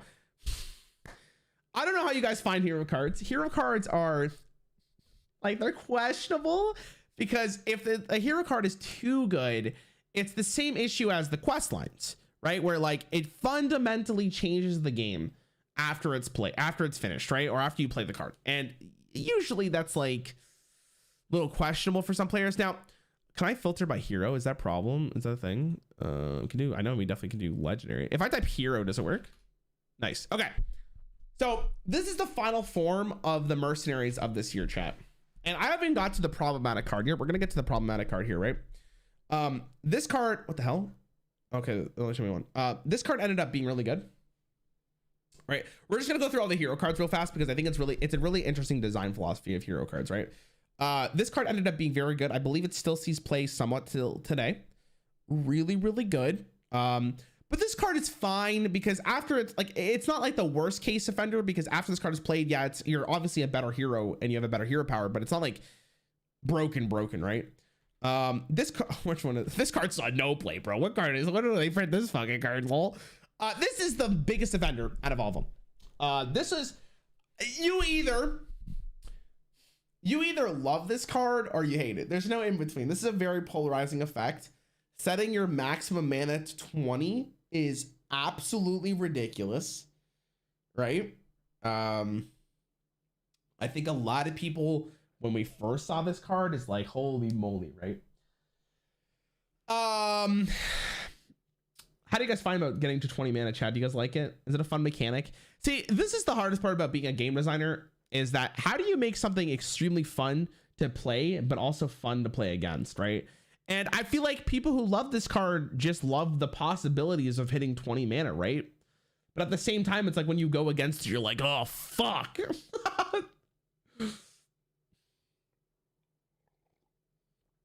This is a really interesting card. Really interesting card. But this card was probably the best. It was nerfed, and it's still very, very good. This card saw play. This card still. I think this card's fine as an offender. Again, hero cards are really hard to design, and I think they did a good job with Tavish. Tavish is good. Magister Donnie ended up being pretty great, especially after the buffs to Big Spell Mage. Donnie ended up being pretty great. It's obviously a very powerful effect.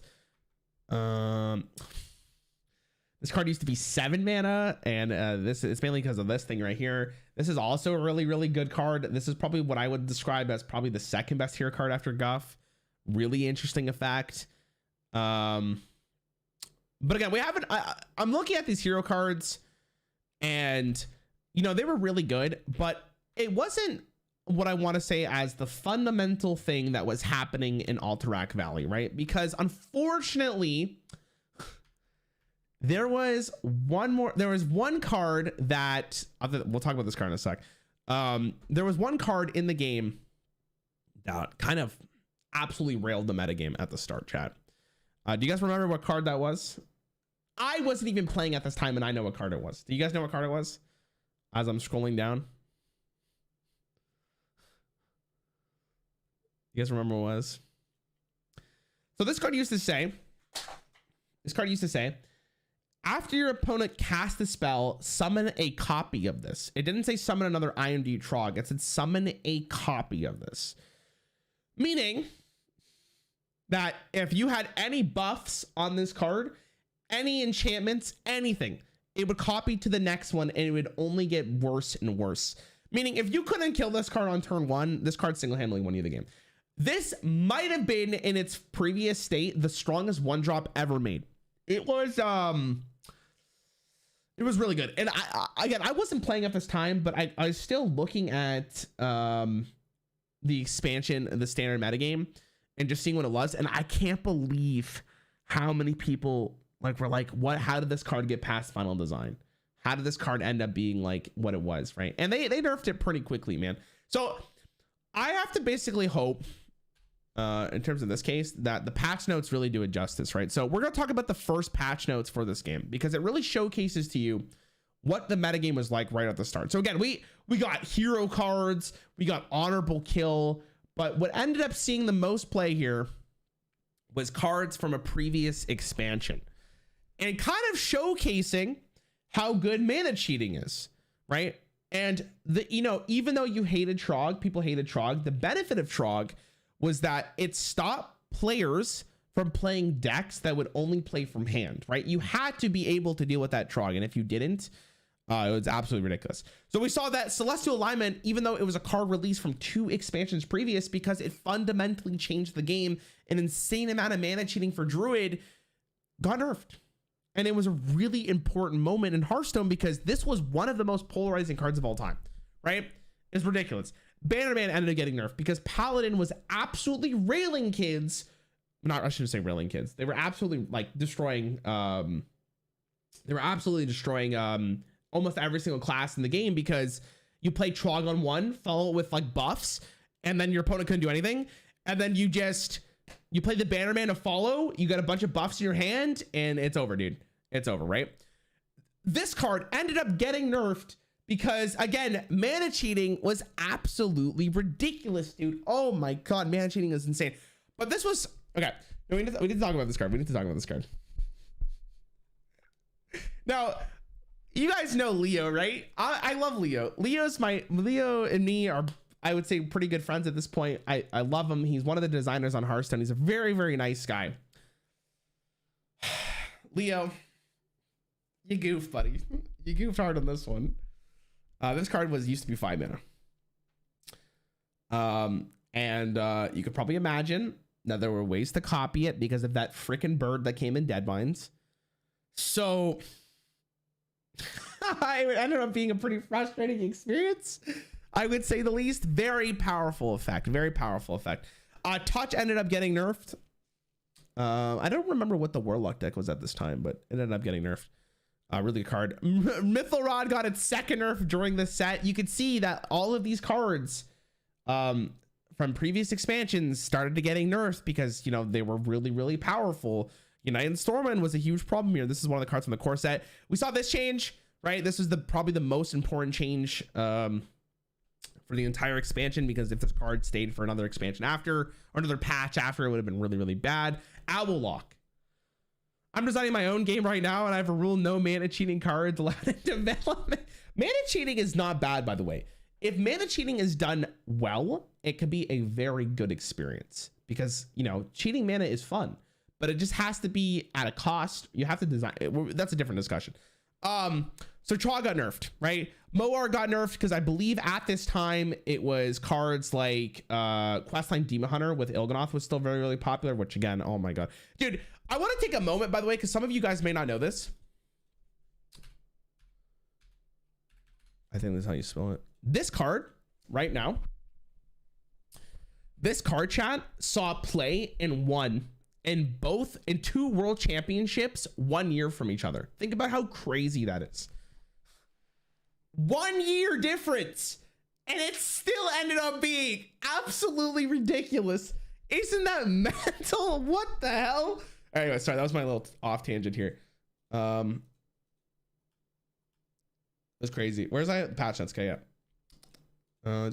So yeah, we saw and then we saw a little bit of a buff. Tavish got a little bit of a buff because for some reason they put this hero cost at 3 and then it was 2. Parrot ended up getting a buff because it used to be 8. Now I got the 6. So think of it like this for a second, man. 8 cost for this effect is actually pretty bad. So they buffed it to 6, and this card saw a ton of play afterwards, right?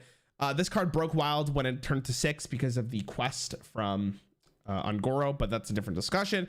Magister got a buff. They were buffing Big Spell Mage. They wanted to make sure that you could play this archetype, right?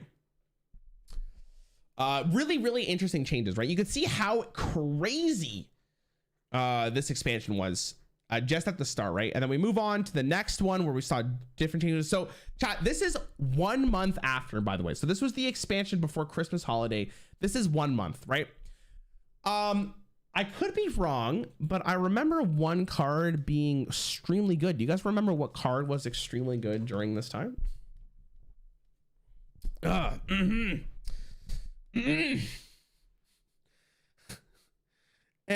just like Il'gynoth, this card was seeing play basically for 2 world championships, right? This card was seeing play in the world championship, right?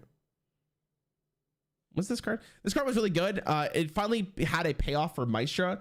You were easily able to get 0 mana nulls pretty consistently around turn 2 or 3. Again, showcasing basically this year of, you know, mana cheating is a really, really big deal, right? Rogue got nerfed. Rogue was a big deal. Rogue got nerfed. Rogue got a bunch of nerfed. Pirate Rogue finally, Pirate Warrior ended up getting nerfed because, again, it was so popular. It was very good that they had to make it a little less good. So they decided to nerf one of the quest lines, one of the quest line paths. What do they call it? Second part of the quest line, I guess, is a good way of doing it, right? So they ended up nerfing that. A Cancer's Flow finally got nerfed again. This card finally was dead. This card lasted for 2 years, guys.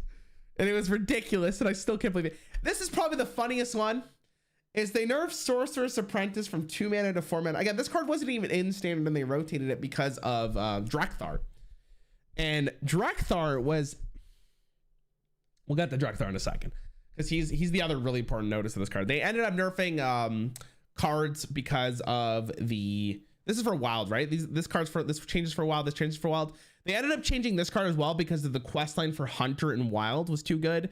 Rikara got a buff. She ended up getting 5 to 10 armor, which was a really big deal because it was a way to play a slower control warrior, which we have not really seen basically this entire year, right? So Warrior was actually kind of played because Warrior got a lot of really, really good cards, which was like, oh my God, I could just pull them up. Why am I even trying to think of what the hell they were? Warrior got this card, Frozen Buckler, but the main thing here was Shield Shatter. Shield Shatter ended up being really good because you could get 10 mana and just deal 5 damage to every minion for free and still have armor and have an ability to OTK your opponent with using this card, which was pretty fun. I'm a big fan of this type of archetype. I'm glad it was there for a little bit. And yeah, Warrior, you know, was somewhat playable after that, I believe, right? Again, this is where I started slowly coming back into Hearthstone, but at this point I was doing completely different content. By the way, chat, for those of you who have not been here for a very long time, this is where I started to do different type of content. And this is where I released the video of like what happened to Firebat, what happened to the Sky's Toast, those type of videos. So if you were there at that point, thank you so much. I appreciate it. Thank you for being there. That was awesome. It ended up leading me here, which is great. I can't thank you guys enough. But I wasn't still playing standard at this time, just to be fully transparent. But again, I was still watching. You could tell how much United and Stormwind kind of messed me up, right? All right, so then we go to this one didn't have balance changes. Was that the last balance change until? Wait, was that the last one? This is all Battlegrounds, right? Oh my God. Okay, so wow. Right, you're playing that dead Nickelodeon fighting game. Hey man, I was having fun. That was the last balance change, I believe, until we got the mini set for Hearthstone. And then that was the last balance change we got. That was the last addition to the game that we got until the change, until the new expansion came out. Now, the mini set was very impactful. Okay, this was a Nixia's Lair. For those of you who don't remember what this was the introduction. First and foremost, I have to shout them out again. The art team in Hearthstone, banging, bro. Banging. Give me a second. Banging. They're sick. They're really well done. Okay. Insanely good trailer. This was the art team in Hearthstone. Sick. It felt really good. This was probably the, okay, chat, was this the best mini set of the year? This has to be the best mini set of the year, right? This set, I wish they would just a Nixia Lair.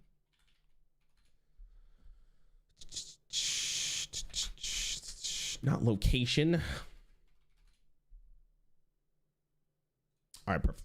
We can do it here. So this mini set was really good. It allowed, I want to say, one of the most interesting ways of playing Hearthstone in a very long time, which was Kazakhstan. And Kazakhstan was basically bringing Duel's treasures into standard. And if you guys don't remember that, it was ridiculous. Because the metagame shifted quite a bit because of this mini set, right? It wasn't just padding on to what the previous expansion was. No. it was introducing Kazakhstan, and the entire metagame changed to basically players playing Kazakhstan. And regardless of how you feel about that card, it is nice to have new cards added into Hearthstone and the game play out entirely different. So Dragon Druid ended up being one of the best cards of all, or one of the best archetypes of the entire year, which was because of Kazakhstan, Raid Boss Onyxia, and this fucking card. Okay, I want to...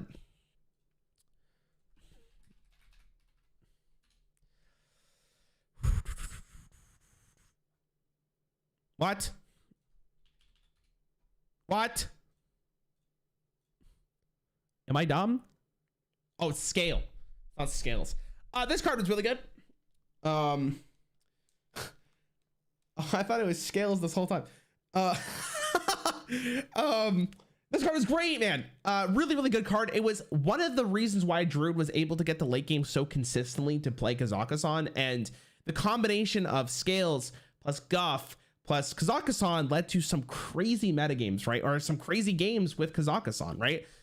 And, you know, we can look through the entire set. There's some blunders here. Big Spell Mage got a really good card. Mita, I think kind of helped out Priest for a little bit there. This card ended up making Questline Rogue a little better. Shaman got Shaman cards. Warlock got Warlock cards. Nixian Drake helped out Warrior become a little better. This is a really impactful set. And again, I want to kind of highlight Kazakhstan, because even though it was a very powerful card, at least it was not dying on turn 4 or 5, right? At least it was something completely different. So I think Onyxia's Lair was honestly pretty great for the game. It ended up being Kazakhstan was, you know, a little too good. It was a little too good. So they did end up nerfing it later the following year. But that was it, man. They, I don't even know where the patch notes are. That was the last patch notes until we saw Voyage into the Sunken City. So unless there's patch notes in here, which I don't think there was. No, there was. I would give Alterac Valley, including the mini set, probably like a 5 again, right? There was a lot of really bad cards and really offending cards during that time, right? The Trog, the Knolls, Il'gynoth still reigning supreme. It was a pretty crazy year for Hearthstone, chat. And I want to end this. I would give that expansion like a 5 out of 10, maybe a 4. I don't know if it was better or worse than Forge of the Barrens. They kind of did a different thing, but I think the mini set was at least impactful enough to change the way the game was played, right? And I would rather have the game be an absolute shit show than like dying consistently on turn 4 or 5, right? Okay. But I want to take this moment to talk about what we can learn from this year, what at least I think was the most important moments of this year, what the designers can take from this year, and basically what things they should continue doing. My number one thing would be do overarching storylines more consistently. I love the idea of having characters that connect the entire expansion lore together, right? Even if it's completely different expansions, having an overarching story makes me as a player more invested in what the next expansion is going to be. I think it's really cool. I wish they did it more in line of like the Year of the Dragon thing. And I'm hoping that for when rotation happens this year, we will get an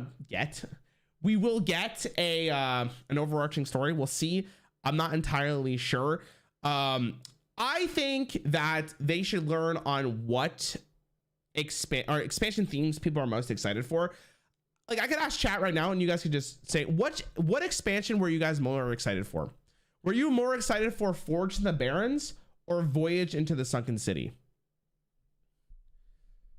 What do you guys think? I would wager that most of you were more excited for Sunken City than you were for Barrens, because Forge the Barrens was more of like nostalgia Warcraft lore, where Voyage into the Sunken City was like, oh shit, like the bop and expansion theme, really cool. It set the pace of the new year, I think, just a little better than Forge the Barrens did, right? Watching with Reg, he says you should subscribe. True. Chat, make sure you guys all subscribe, like the video. I'd appreciate it.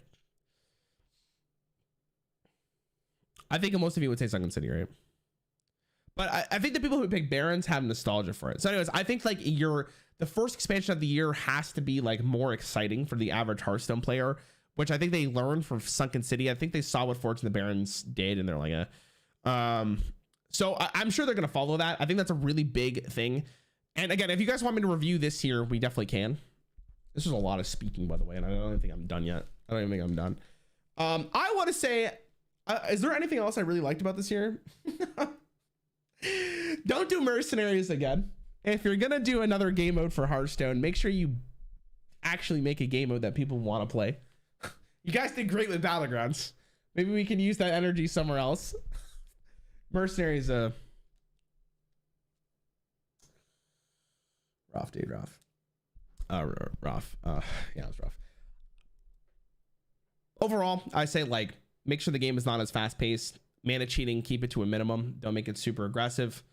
I don't know why this year was so interesting, chat, but I'm really excited for rotation, and I hope that they learned a lot from this year. I hope they constantly look back and say, like, oh, okay. We could also see how much the player base likes slower decks, because Renathal was introduced during this expansion. People love this card. Oh, it's still the old version, man. They tease us like this. You know what I mean? I'm really excited for rotation. Also, if you guys are curious, based on these patch notes, the expansion was announced March 17th. I would have to guess that maybe March 21st is when we're going to see probably the expansion announcement, if I had to guess. March 21st seems about right. Yeah, March 21st probably. I wouldn't think next week. I think it's March 21st. When they're probably going to announce this expansion.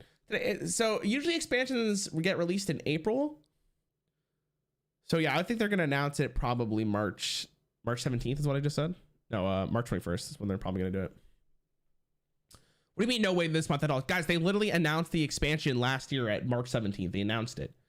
And it's usually a Tuesday or a Thursday, but it's normally a Tuesday. So they wouldn't do it the 14th, I don't think. You guys can't see it. Hold on. They wouldn't do it the 14th. They would probably do it the 21st. So I think they're going to announce it here. I think this is where they're going to announce it. Because they usually do the core set first, which I think the core set stuff's going to be next week. Which is why I wanted to do the video now.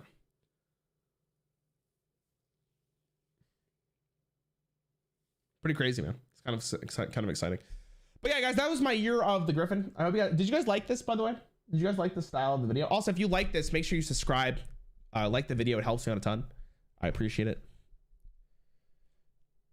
How'd you guys find it? Did you guys like this? Obviously, this was a little unorganized for my take. I usually have a pretty good idea of what I want to do.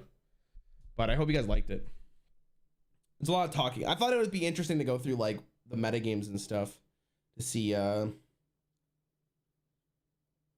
the year was, because I think a lot of you probably don't remember. And you know, it was so needed more salt over question made.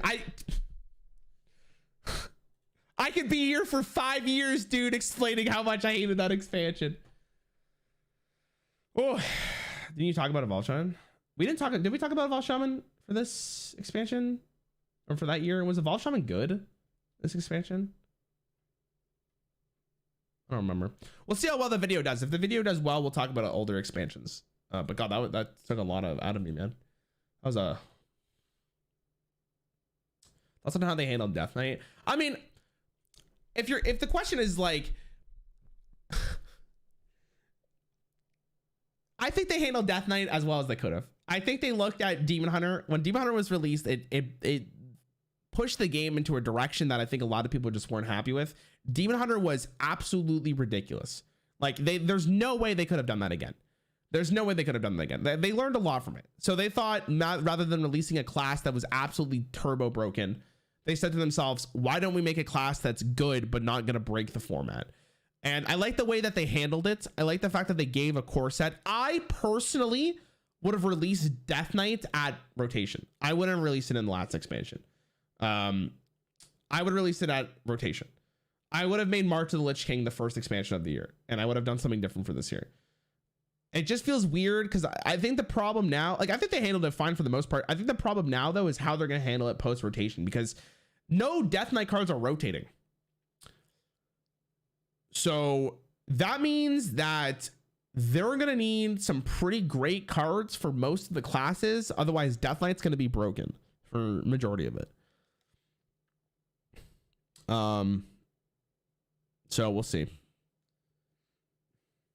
I also wish that they didn't do Death Knight after Demon Hunter, because I think Death Knight kind of bites off the styles of like Warrior, and that feels kind of bad as a Warrior player. Like I'm not a Warrior player, but I feel like Death Knight kind of bites off the style too much. It's going to be hard to balance the identities between those two classes. But I think the rune system's cool. I just don't know how they're going to handle Warrior post this, because Death Knight's like probably more interesting for a lot of players than Warrior. Druid also did too, right? But I think so did Death Knight. Like, how do you design Warrior now, right? I have no idea. Warriors, it'd be interesting to see how they do Warrior. I think it's fine. I just would have done a rotation. I just think it's going to be really interesting how they handle balance post rotation. You mentioned some cards. That's about it from what I saw. Wait, what do you mean? What I do? Thoughts on what Hearthstone should do in the future? I think Hearthstone should invest in a significant amount of resources to have a custom mode where you can do your own custom tavern brawl with your friends. I think that would be insane. I think that'd be really good. I don't think anything else is important as that. I also think, okay, what do you guys think about having 4 expansions over 3 expansions and 3 mini sets? Would you guys like that more or less? 3 mini sets is 35 times 3. So that's like 105 cards. You get 30 more cards in a normal expansion.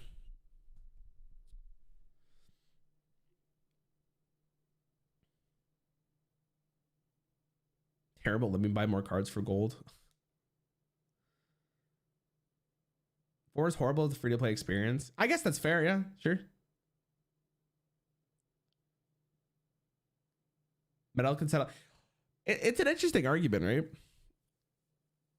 I would it is a very interesting argument. MTGS for a year. I have no idea. 3 sets, please. You guys like the 3 sets? I guess maybe they thought about doing 4 sets a year. And they're like, how do we make it free to play friendly, right? They can make the average cost of each expansion less expensive, but it's Blizzard. How would they change the tavern pass to reflect that? Listen, I'm not a designer. I just thought I would ask a question. You know, I have no idea. How would you guys feel if they did more balance patches? This is always an interesting argument, because it's like, how do you balance it around free to play, right? Need more social features in the game. Yeah, they need to add a guild system. They need a guild system. I think a guild system would also be really, really important. I think a guild system would be great. I don't know why they don't have a guild system. How does Clash Royale have like a team system and Hearthstone doesn't?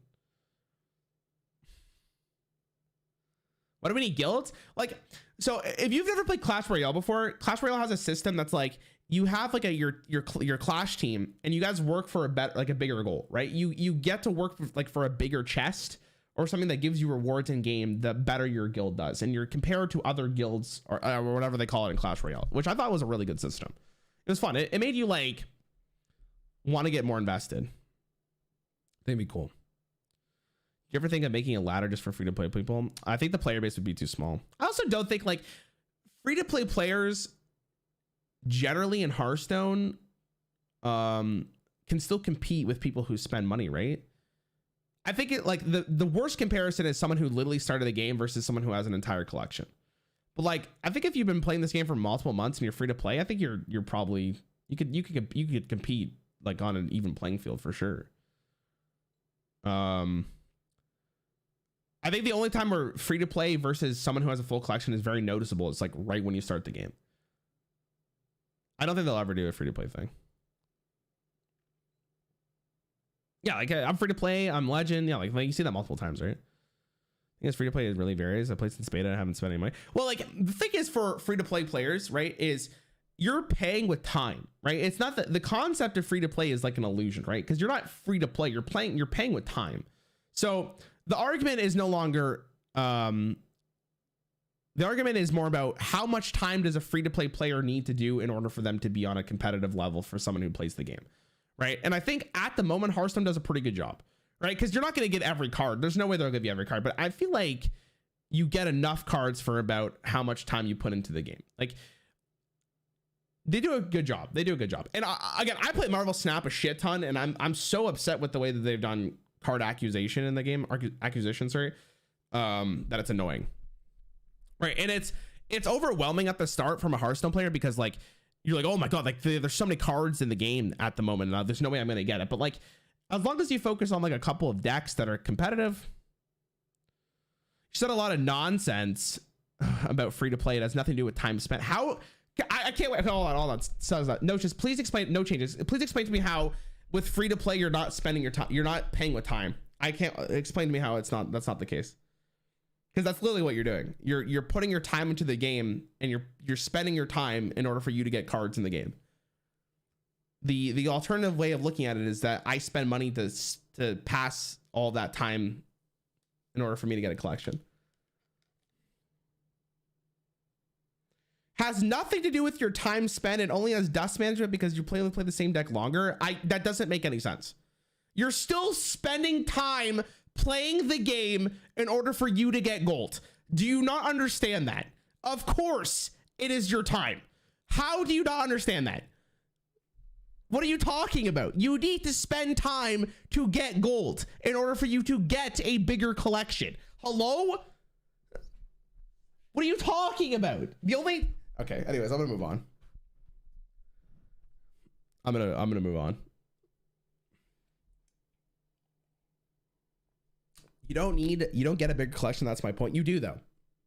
You do.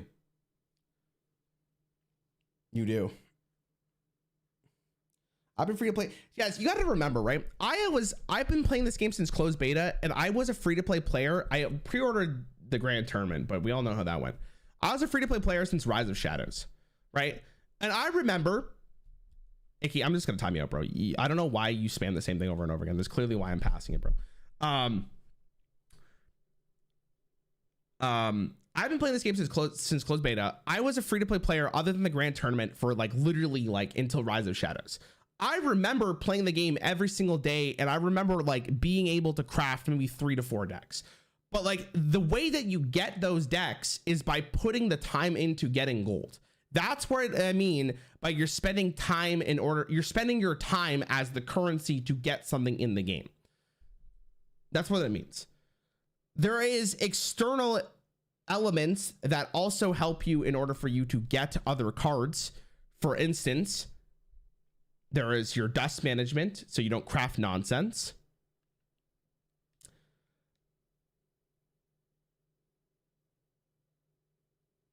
You're talking. Okay, I'm gonna ignore this guy. I don't know what he's saying.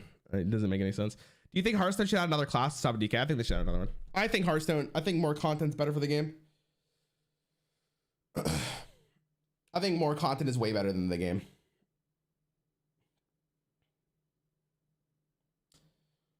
I think more classes in the game is way better than not. I would rather have Monk this year than waiting for longer, because more content means there's more way to play the game, which means that there's more avenues for people to play. And I think just having more variety makes the game more exciting.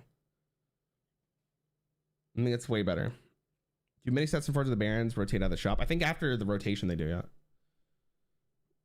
Again, I would actually prefer, people are saying monks, but I would prefer that they just make a brand new class for Hearthstone. Like, I don't think they need to bite off World of Warcraft. I think it'd be way more exciting if they're like, hey guys, we made Bard, and this is the new class. I don't know why it has to be related to Warcraft. Like, I think that would be more exciting than Monk or something. Not to say Monk would be bad. I think Monk would be cool based on what I know, but like, I would love just like a brand new class, right? I think it'd be really, really fun. We'll have to make a choice. It's evening time or money. It's very hard to have both. I don't understand how that's even related to what I was saying with time investment. Like, you spent, like, I don't understand how this is being misinterpreted at all. Like, if you're someone who doesn't spend money on this game, the way you spend on this game is with your time. It's the same thing with like Marvel Snap, right? By me playing the game with my time, I earn stuff. I do my quests. Therefore, I get more cards. It's the same thing in Hearthstone. You're spending time to do your quests to get gold. I don't understand how this is being misinterpreted. Like that's what it is. It's kind of crazy. Very interesting. Yeah, I think like another class outside of Monk or Evoker would be really cool. I think that if they did a brand new class that has not been in Hearthstone before, it'd be amazing. Do you think you do quests purely for fun and you do it for gold? Yeah, exactly. Exactly. What if you don't play more as a free-to-play player? I mean, you're still spending your time doing your quests, though. I don't understand where how are we misinterpreting this? I don't understand. Because you can't buy cards with IRL money free to play. You must play the game to get to the point where you can play more fun decks. Okay, sure. If I'm doing a free-to-play London Legend as a challenge user on a fresh account, Lewis, the problem with it is it's the opportunity cost. The problem with doing that is a huge time sink, right? And when I think about like what I could do else, what I could do instead, I would probably not do it. That being said, I might get bored this month, so we might do it. Do you think it realistically would happen? What? Them making a brand new class? Maybe. I mean, God, it depends, because it's like they've been following Warcraft so much, so it's interesting. I don't know if they would. Monk would just be as new to HS as class, and wow, I don't get the logic. My thought process was like, okay, so they made Death Knight because I get this is my running theory, right? Wrath of the, what is the expansion for World of Warcraft with the Lich King chat? Wrath of the Lich King? I think that's what it is, right? They made Death Knight to capture the nostalgia and hype of that expansion, right? So they did that because they wanted people to try Hearthstone if you like the Lich King, right? That's the whole process here. Because if you're playing Hearthstone anyways, you're not gonna be like excited. Like I was excited for like Death Knight, but I play Hearthstone regardless, right? I have no nostalgia for Death Knight. So I'm like, oh, new class, that's exciting, whatever it is, right? But it's already Warcraft based. So like imagine they announce a new class and it's like, oh, here's Bard, right? Here's this new class Bard that you have no idea where the mechanics are coming from. It's a brand new addition to Hearthstone. I feel like as the average Hearthstone player, I would be a lot more excited for someone to be like, they announced Bard than they did for Death Knight, unless you have the nostalgia factor to it. That's why I think a brand new class would be so much more exciting, because I already play Hearthstone, man. I don't need to do Death Knight, right? I think it'd be interesting. Do you think that the rune system for future class? I don't think they will. I actually think I asked Celestalon about it when I was talking to him if they were thinking about doing it for future classes, but I think they want it to be a Death Knight only thing, which is a bit unfortunate because I actually do like the mechanic a lot. I think it'd be cool. Are this end of year soon? We should get rotation next month. So that's, I think that's what you're asking me. The same with Demon Hunter. I think Demon Hunter had a little bit of a like an asterisk to it because that was the first class they added to Hearthstone, right? I think that's going to be exciting no matter what they did. Like you could interchange Demon Hunter with Death Knight. I think it would just be as exciting as it was, right? Where Death Knight's like, yeah, like it's cool, but it's not the first class, right? I don't know. Maybe that's just my thought. Looks very hard to balance like a warrior. I mean, I'm not considering balancing things, right? Like it's just, there's always gonna be a negative to a positive, right? It's always gonna be a negative to a positive. Like adding new cards into the game, like they're not gonna stop doing because it's just more cards to balance, right? There's always gonna be something behind it.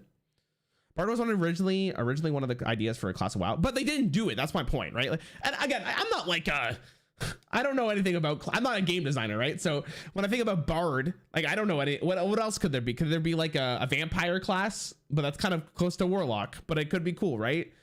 Something like completely out of the box would be more interesting. Do we have any word on how the 11 mana beetle is going to work? Probably post rotation. Post rotation. You think that they should have left Whizbang as a permanent feature from both sides of Hearthstone? What do you mean both sides? I think it should be a standard card if that's what you're asking. Surprised it's not. do you think they'll add the warrior class to the game? Dude, you guys see, warrior just hasn't been good this year, but you guys forget all the times that warrior was absolutely turbo broken. What do you think if they made a spell druid build with more damaging and heals? Well, I mean, they had Malagos, but I think Malagos, the problem with Malagos was that it felt awful to play against, right? It's hard, dude. Like, see, as a consumer of Hearthstone, you guys only see the end product, right? But think about how hard it is to design cards that are fun to play with and against. It's very hard. Very, very hard. I can't imagine how difficult it would be to try to design cards, right? And I am not a designer. Like, most of us just see the end product, right? And because we're the consumer, it's hard. It's hard to come up with like really interesting cards. If you have to gas, will Renethal be forever and in the core set? Probably not. No, I think Renethal will be in the game. They'll rotate it and then they might bring it back, or they'll try to, maybe they'll do something else. But it was nice. Are you playing League after this review? Probably not. I'm gonna go edit. What if they made professions as main mechanic? You pick one for your deck, like mage and engineer. Probably too intense for the average player. I think the rune system is probably how they're gonna, the most complicated thing they're gonna do. Like, the rune system's really good, right? The rune system is just convoluted enough for you to feel like you're doing something additional to the deck building system, but it's not like overwhelming as a player to understand how it works, right? And you have to remember, like, they have to make stuff and design stuff for the common denominator of people, right? They don't want people to log into the game and be like, what the hell is going on, right? That's what they would do. It'd be interesting. There's a lot of Instagram being designed arcs every single day by unprofessional people who just know the game well enough to balance and make them creative. You have to remember though, like, that's in theory. Like, how do I describe this the best part? Like, I gotta think of it like this. Like, in theory, custom cards are easier to design than they are to actually see how they play in the game, right? Because there's like, does it actually play well? Does it play as it like it may seem on paper? Is it fun to play with? Is it fun to play against? What makes that card fun or interesting? Is the flavor good? Like, there's so much more beyond just designing a card, right? And I'm sure, like, I'm almost 100% sure Blizzard goes look at custom cards for inspiration, right? There's no way they do this all on their own, right? Why wouldn't they go look at it? It's a free resource, right? If I'm I'll be honest, like, if I'm a YouTuber, chat, I'm someone who looks at I look at other creators to see what they're doing and seeing how I can incorporate that into my content, right? So I'm sure the design team does it. Will they ever admit it? That's a different idea, right? But I think as anyone who designs, like, who is a creator or someone who wants to become a content creator, or like you want to be a Hearthstone designer, whatever, you take inspiration from something and you try to adapt it to make it better or more applicable to your specific case, right? I think that's one of the most interesting parts of being like a creator. Like, you have to be inspired to do something, right? I have to go now, unfortunately. Love the content. See you, Lewis. Did you hear about the PewDiePie allegations? No, I did not. Is he alligated for something? You're acting like Blizzard devs care about the game as much as... Wait, you're acting like Blizz Hearthstone devs care about the game as much as you do about your channel? I mean, this is my child, right? Like, at the end of the day, right? At the end of the day, the designers of Hearthstone are probably passionate about their game, but they get to go home and not worry about their work when they get home, right? I'm thinking about this 24/7, bro. But I think the designers of Hearthstone are people who care about the game. Absolutely. I wouldn't say it's on the same level as much as I care about my YouTube channel. There's no way. They again, it's their product and they work on it, but it's not like... Hear me? Not their product. Blizzard always did their best when they took on other people and refine them. Did their best when they took on other people's ideas and refined them. Wait, give me an example of that. Man, Blizzard is like, it's such an interesting company because if you look at it now, it's such a shell of its former self. But like in the 2013 era, bro, Hearthstone was defining, and it's still defining. It's just rough, right?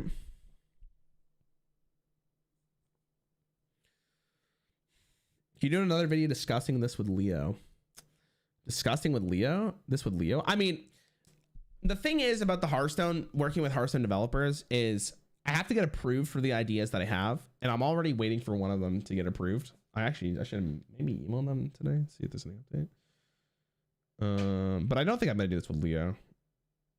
Marathon's a well-designed card. Denathrius is a well-designed card. Brand broke Denathrius.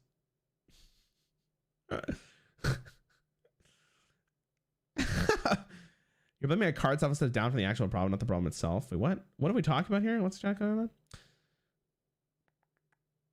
I found it odd that they sped up the game during the year of the Gryphon when the most playable Battlegrounds with 30-minute games.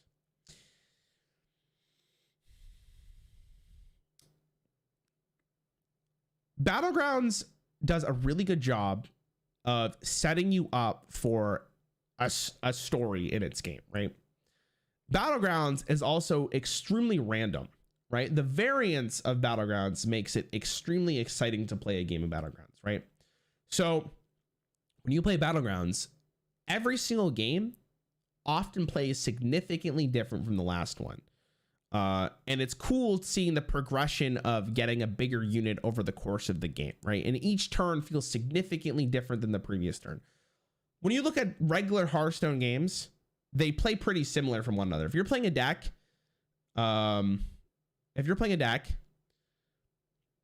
you're probably going to see generally the same kind of play style, the same kind of play pattern over the course of a game. Where if you're playing that same play pattern over the course of 30 minutes, it probably is not as fun for the average player than it is in Battlegrounds, because Battlegrounds has such a significant variance, right? And the progression of building a bigger minion in Battlegrounds is really fun. Also, Battlegrounds has a lot of downtime in it, right? I think one of the best parts about Battleground is like you do your turn. This is for the casual players, by the way. This isn't for people who want to be competitive. Like you do your turn and then like you wait. And then you do your turn and then you wait. Where like Hearthstone's like, I gotta pay attention. I gotta make sure I understand what I'm doing. I gotta see what my opponent played, right? Battlegrounds is a really well designed game. Battlegrounds, honestly, like even if you may not like it, just in terms of game design, it's really well done. Like it's a very, very good game. Very good game.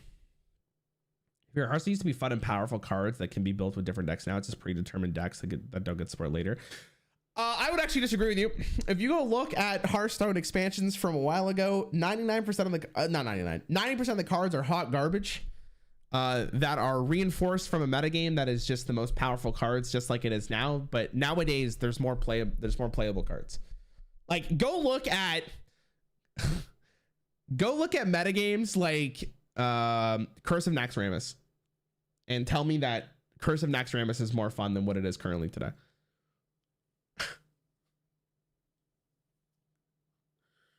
Curse of Naxxramas was the first expansion that they added to this game, and I think it was one of the worst metagames they've ever done.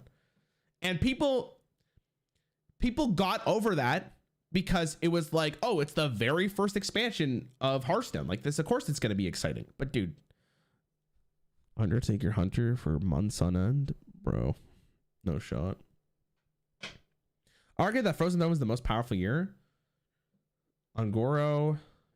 Yeah, no, Ungoro, Knights of the Frozen Throne plus Kobolds and Catacombs is probably the most powerful year of Hearthstone, I think. Be interesting. Would you quit Standard if Guff becomes core? No, I don't care. I barely play Standard. Dude, it's so funny to me that also it's actually really cool. Like, and I don't mention it enough that you guys are willing to watch this absolute like ridiculous content, because if I think about 2 years ago and I decided to play like Tavern Brawl, like no one would watch it. But Tavern Brawl videos are very successful. Same as like the going through heroic adventures. Like I've never seen anyone think of that idea, and it's cool that you guys watch it. I barely play Standard. Like it's so crazy to me. It's kind of sick. It's kind of sick. If you enjoy Downtime Battlegrounds, check World of Warcraft. That's not the same thing at all. They're not even close, dude. I don't know what it is about you World of Warcraft fanboys. It's like you guys like, you should try World of Warcraft, dude. It's not the same thing at all. It's so time consuming. Did you enjoy playing the Exodia Mage deck with the first quest? In Goro?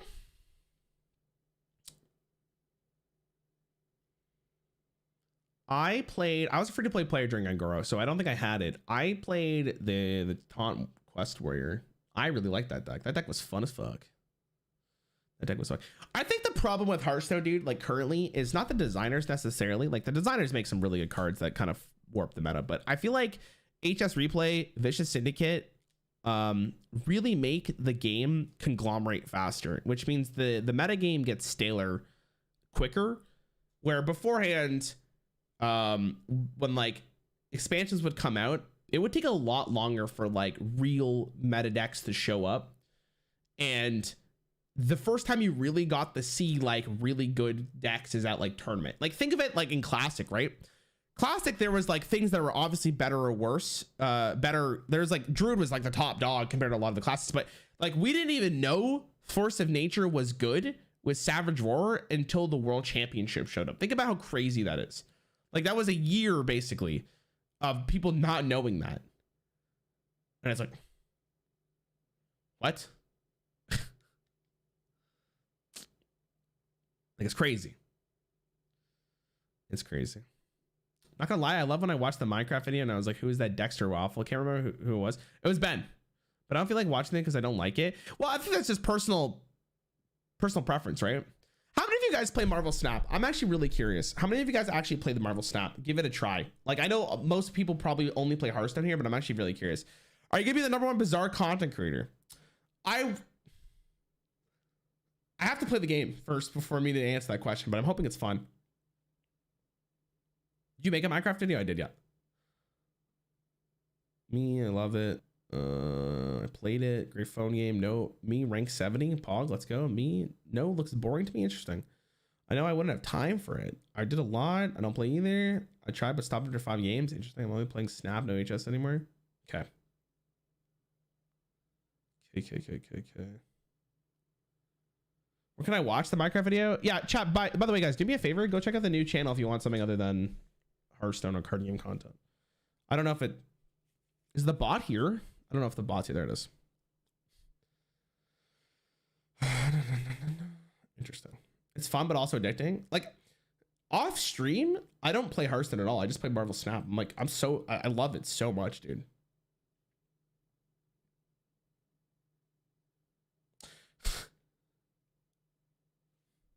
This guy's just spamming. The next expansion should be anti-aggro. I'm gonna give you a little hint, dude. They don't design expansions based on a certain archetype. They design expansions like a year before they even know what the metagame currently looks like. It would benefit if you would make some beginner guides. I'm not a guide person. I am purely making content based on things based on my personality and what I think would be entertaining to the most common denominator viewer. No one wants to watch guides. Guides are lame. Unless you're into the game already.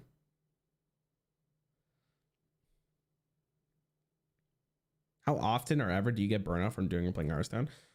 I used to get burnout a lot. Now it's not nearly as bad because I don't have to play standard, but I get to at least try other stuff. Like you guys probably see it, even though like the heroic League of Explorers thing was kind of difficult. Like it's fun. Like I really enjoy those moments, right? I saw a Hearthstone mathematics video on Marvel Snap's monetization and got scared. Yeah. Yep, I would agree with that. Marvel Snap's monetization comparatively to Hearthstone is disgusting. It's miserable. I put hours into that game daily and I feel like I get fucked. It's crazy. How's your vacation, Gary? It was great, man. I missed content creation though.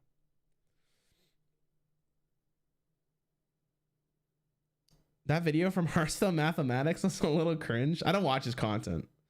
Doing a challenge where you shave your face? Nah, I'm good. You're doing a dungeon run challenge next? I already did a video on dungeon run. Have you tried doing the Tombs of Terra infinite combos? I did not know.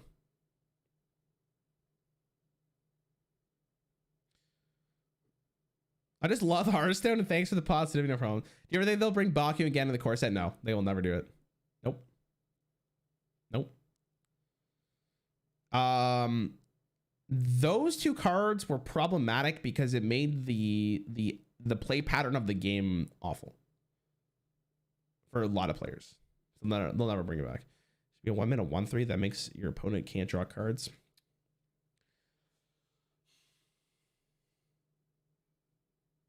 I don't know if they'll ever do that. Hearthstone, it might be a little Yeah, it'd be awful to play with. How much do you think your collection worth? My Hearthstone collection? Probably a lot. I mean, if I sold it for like what I paid for, it'd be more than $1,000. You know what I mean? Would be your most wanted but most out there core set pick? I don't know about out there, but I would really want Justicar Trueheart back into the core set. I think they could print that card as a 5-mana 5/4 or maybe a 6-mana 6/5 with taunt. And I think that card would be amazing. Down in the game. They would have to buff it. They can't, it wouldn't be playable as a 6-mana 6/3, but some way. It'd be cool. Also, you know what's really fun, chat, that I've been doing is some of you probably have seen this, but I've been doing hold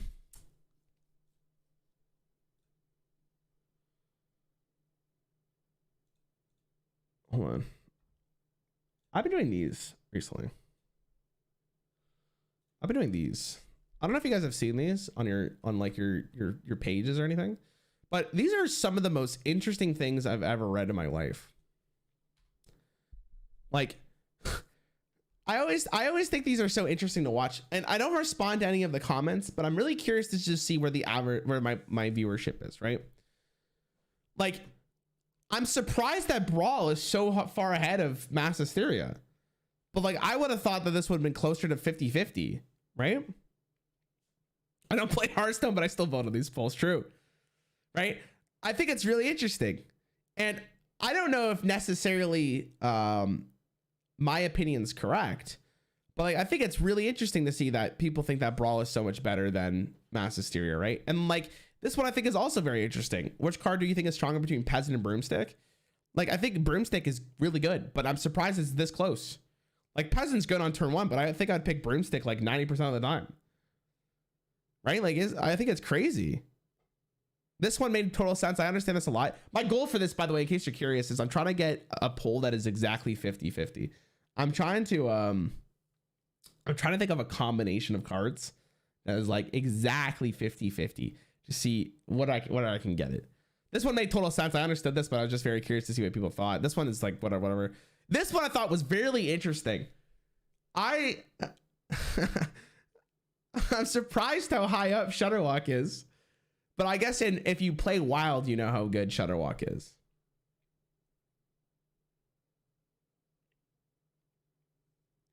Crazy. Humongous Razor Gleef versus Ancient Watcher. This one I thought was interesting too.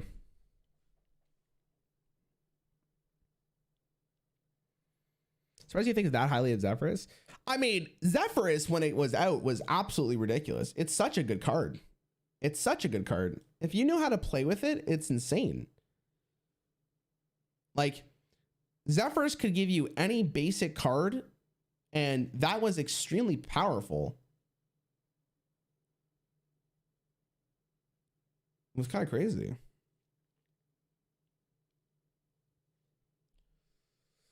This one made total sense.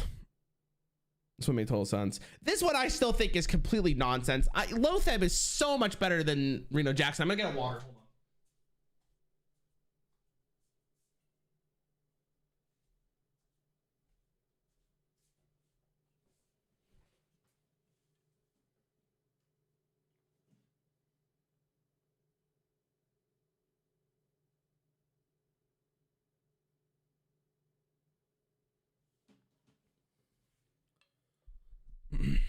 Cope.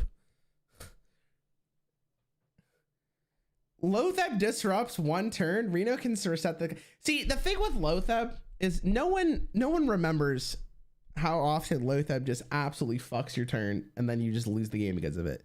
Lotheb is like one of these. It's not very flashy, but like sometimes just playing this on turn 5 and your opponent not being able to play a single card wins you the game. It's like these subtle moments. Also, in aggro decks, you just play Lotheb on 5 and your opponent's fucked. Like, if it was in standard, Lotheb seeing play. Like, that's what I'm saying. Like, that's all I'm saying. Like, if it was in standard right now, Lotheb sees play. I don't know about, like, Reno doesn't.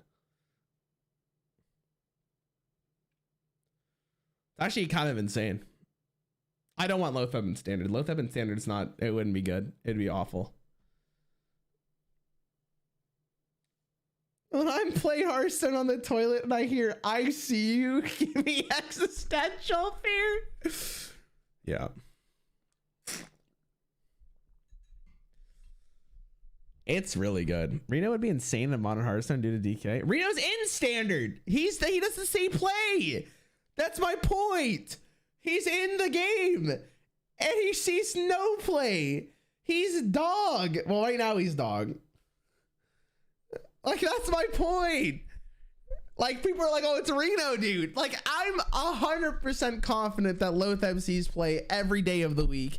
There's no way this card's seeing play without something else. Like, you don't even need to. Actually, I don't even know. During the time where they were both released, I still think Lothab was a better card. Like, you would put Lothab in Reno decks because it was so good. That's why it's so funny to me. I don't know why it's so funny to me. Anyways, I'm gonna do more of these. My goal is to get 50-50 on both. What am I doing, by the way? Chat? This is kind of nice. I kind of like talking to you guys. Chat, while I'm here, I was gonna end stream, but I'll ask you guys one more question. What kind of videos would you guys like to see? Tomorrow we are doing a video, or I think we're gonna do a stream with Lieutenant Eddie. I don't know if he wants to do it on stream or off stream.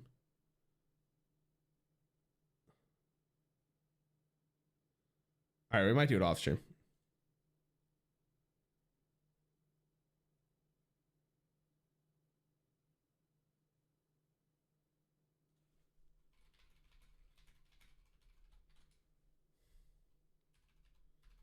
Yeah, we might do it off stream. Sorry. I want to see you play Plants vs. Zombies Hero, the best HS clone. Okay, hold on. Let me see this. Does anyone play this game, chat? Or is this guy out of his mind? Oh, I like the artwork though. Hold on. Very, very interesting. Is this a mobile game though? Or can I play it on Steam or something? Best app of 2016? Hold on. What is this? Any gameplay?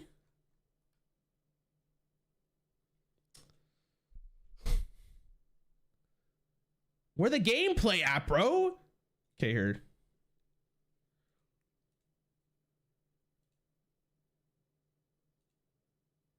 All right, I'm wasting. I don't know. You should make a video where you play 10 games of each class in a row to beat your 50 games in a row on stream. Probably not. Not for a little bit though. More Raynad. Well, there's another Raynad video coming. Don't worry. Lesser Runeterra videos would be awesome. Oh God, Runeterra. Keck W. Oh wait, shoot. Hold on.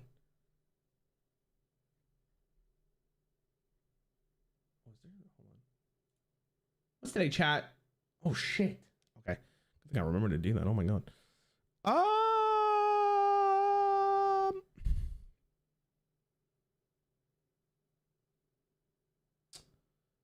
Hearthstone clones are pretty cool. PvZ is fun, but I don't know if you're gonna get a lot of fun cards turning out. You ever watch AOT? I don't know what that is. Regis is hard to get a hold of, boys. I'm gonna be honest with you. Regis is hard because the problem with Regis is he's in Marvel Snap, and I think he edits all of his videos too. So I'm pretty sure he's like super busy. Maybe live polls like, do you know Hearthstone the average? We do like the AI thing. It seems to be good. I've never seen. I don't watch anime, guys. I don't watch anime. We've been through this. Do you think you get Crypt to play standard? Probably not. I think, okay, one of the videos I want to do with Crypt really bad is I want to race him in a dungeon run.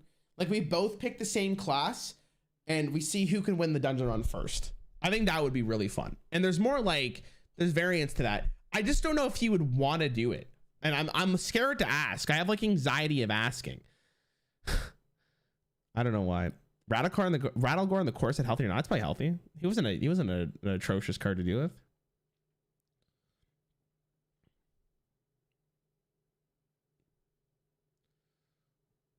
Want to ask for you? No, I don't want you guys to ask for me. But it is an idea that's in my head. I might message him and think. What do you think about Shaman and Warrior at the moment? Let me warrior based at least with some of the bullshit. I think Warrior's in a really tough spot development wise or design wise. I also think that Shaman is like, dude, I don't know what it is with Hearthstone designers and Shaman, but Shaman's either turbo broken or it's the worst class in the game. Like it almost feels like there's no in between with that class. It's actually miserable. They Trump would 100% do it. Okay, I might message Trump. Me and Trump are gonna do something, and then I'm gonna be real with you guys. I completely forgot. I completely forgot. You do the same thing with multiplayer, not only Crypt. No, but I think Crypt would be fun because I actually genuinely doesn't Crypt like dungeon runs? I feel like he does. Can you get old school guys like Psalm? Ender, I don't want anything to do with Psalm. I gotta ban his name in this chat. I don't know why so many of you guys watch his content. He's not a good person. I'm good. Thank you though. Like Shaman's always been this really weird class where it's like it feels like it's broken or it's not. It's never like somewhere in between. So it's tough because I don't know how to design the class correctly.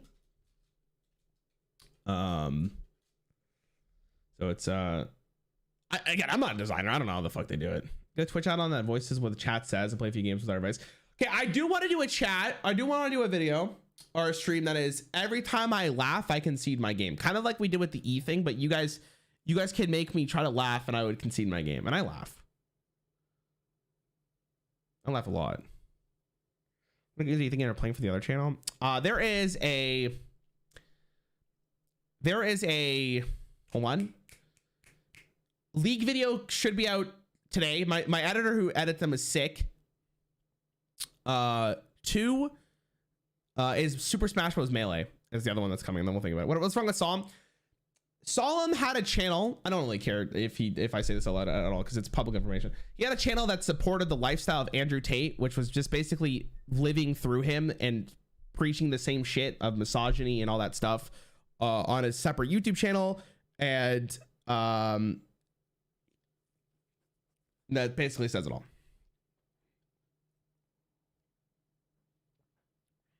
So, yep. He's supposed to cricket my opponent, got a 4/4 to everything from the scroll turn 1. Bog? I really enjoy the scary game VODs. Please do more of them. I don't know. Maybe.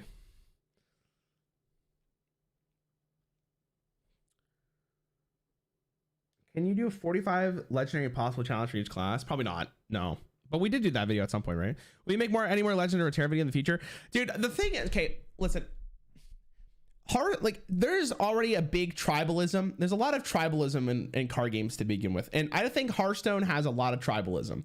And the game that I think has the most tribalism for is Legends of Runeterra. So like when I invest time into Runeterra, it's at the cost of potentially not getting nearly as many views. I also hated streaming the game because everyone was like, no, you should do this play. You should do this play. And I'm like, okay, relax, man. I'm learning the game. You know what I mean? Like it was not a fun experience streaming that game.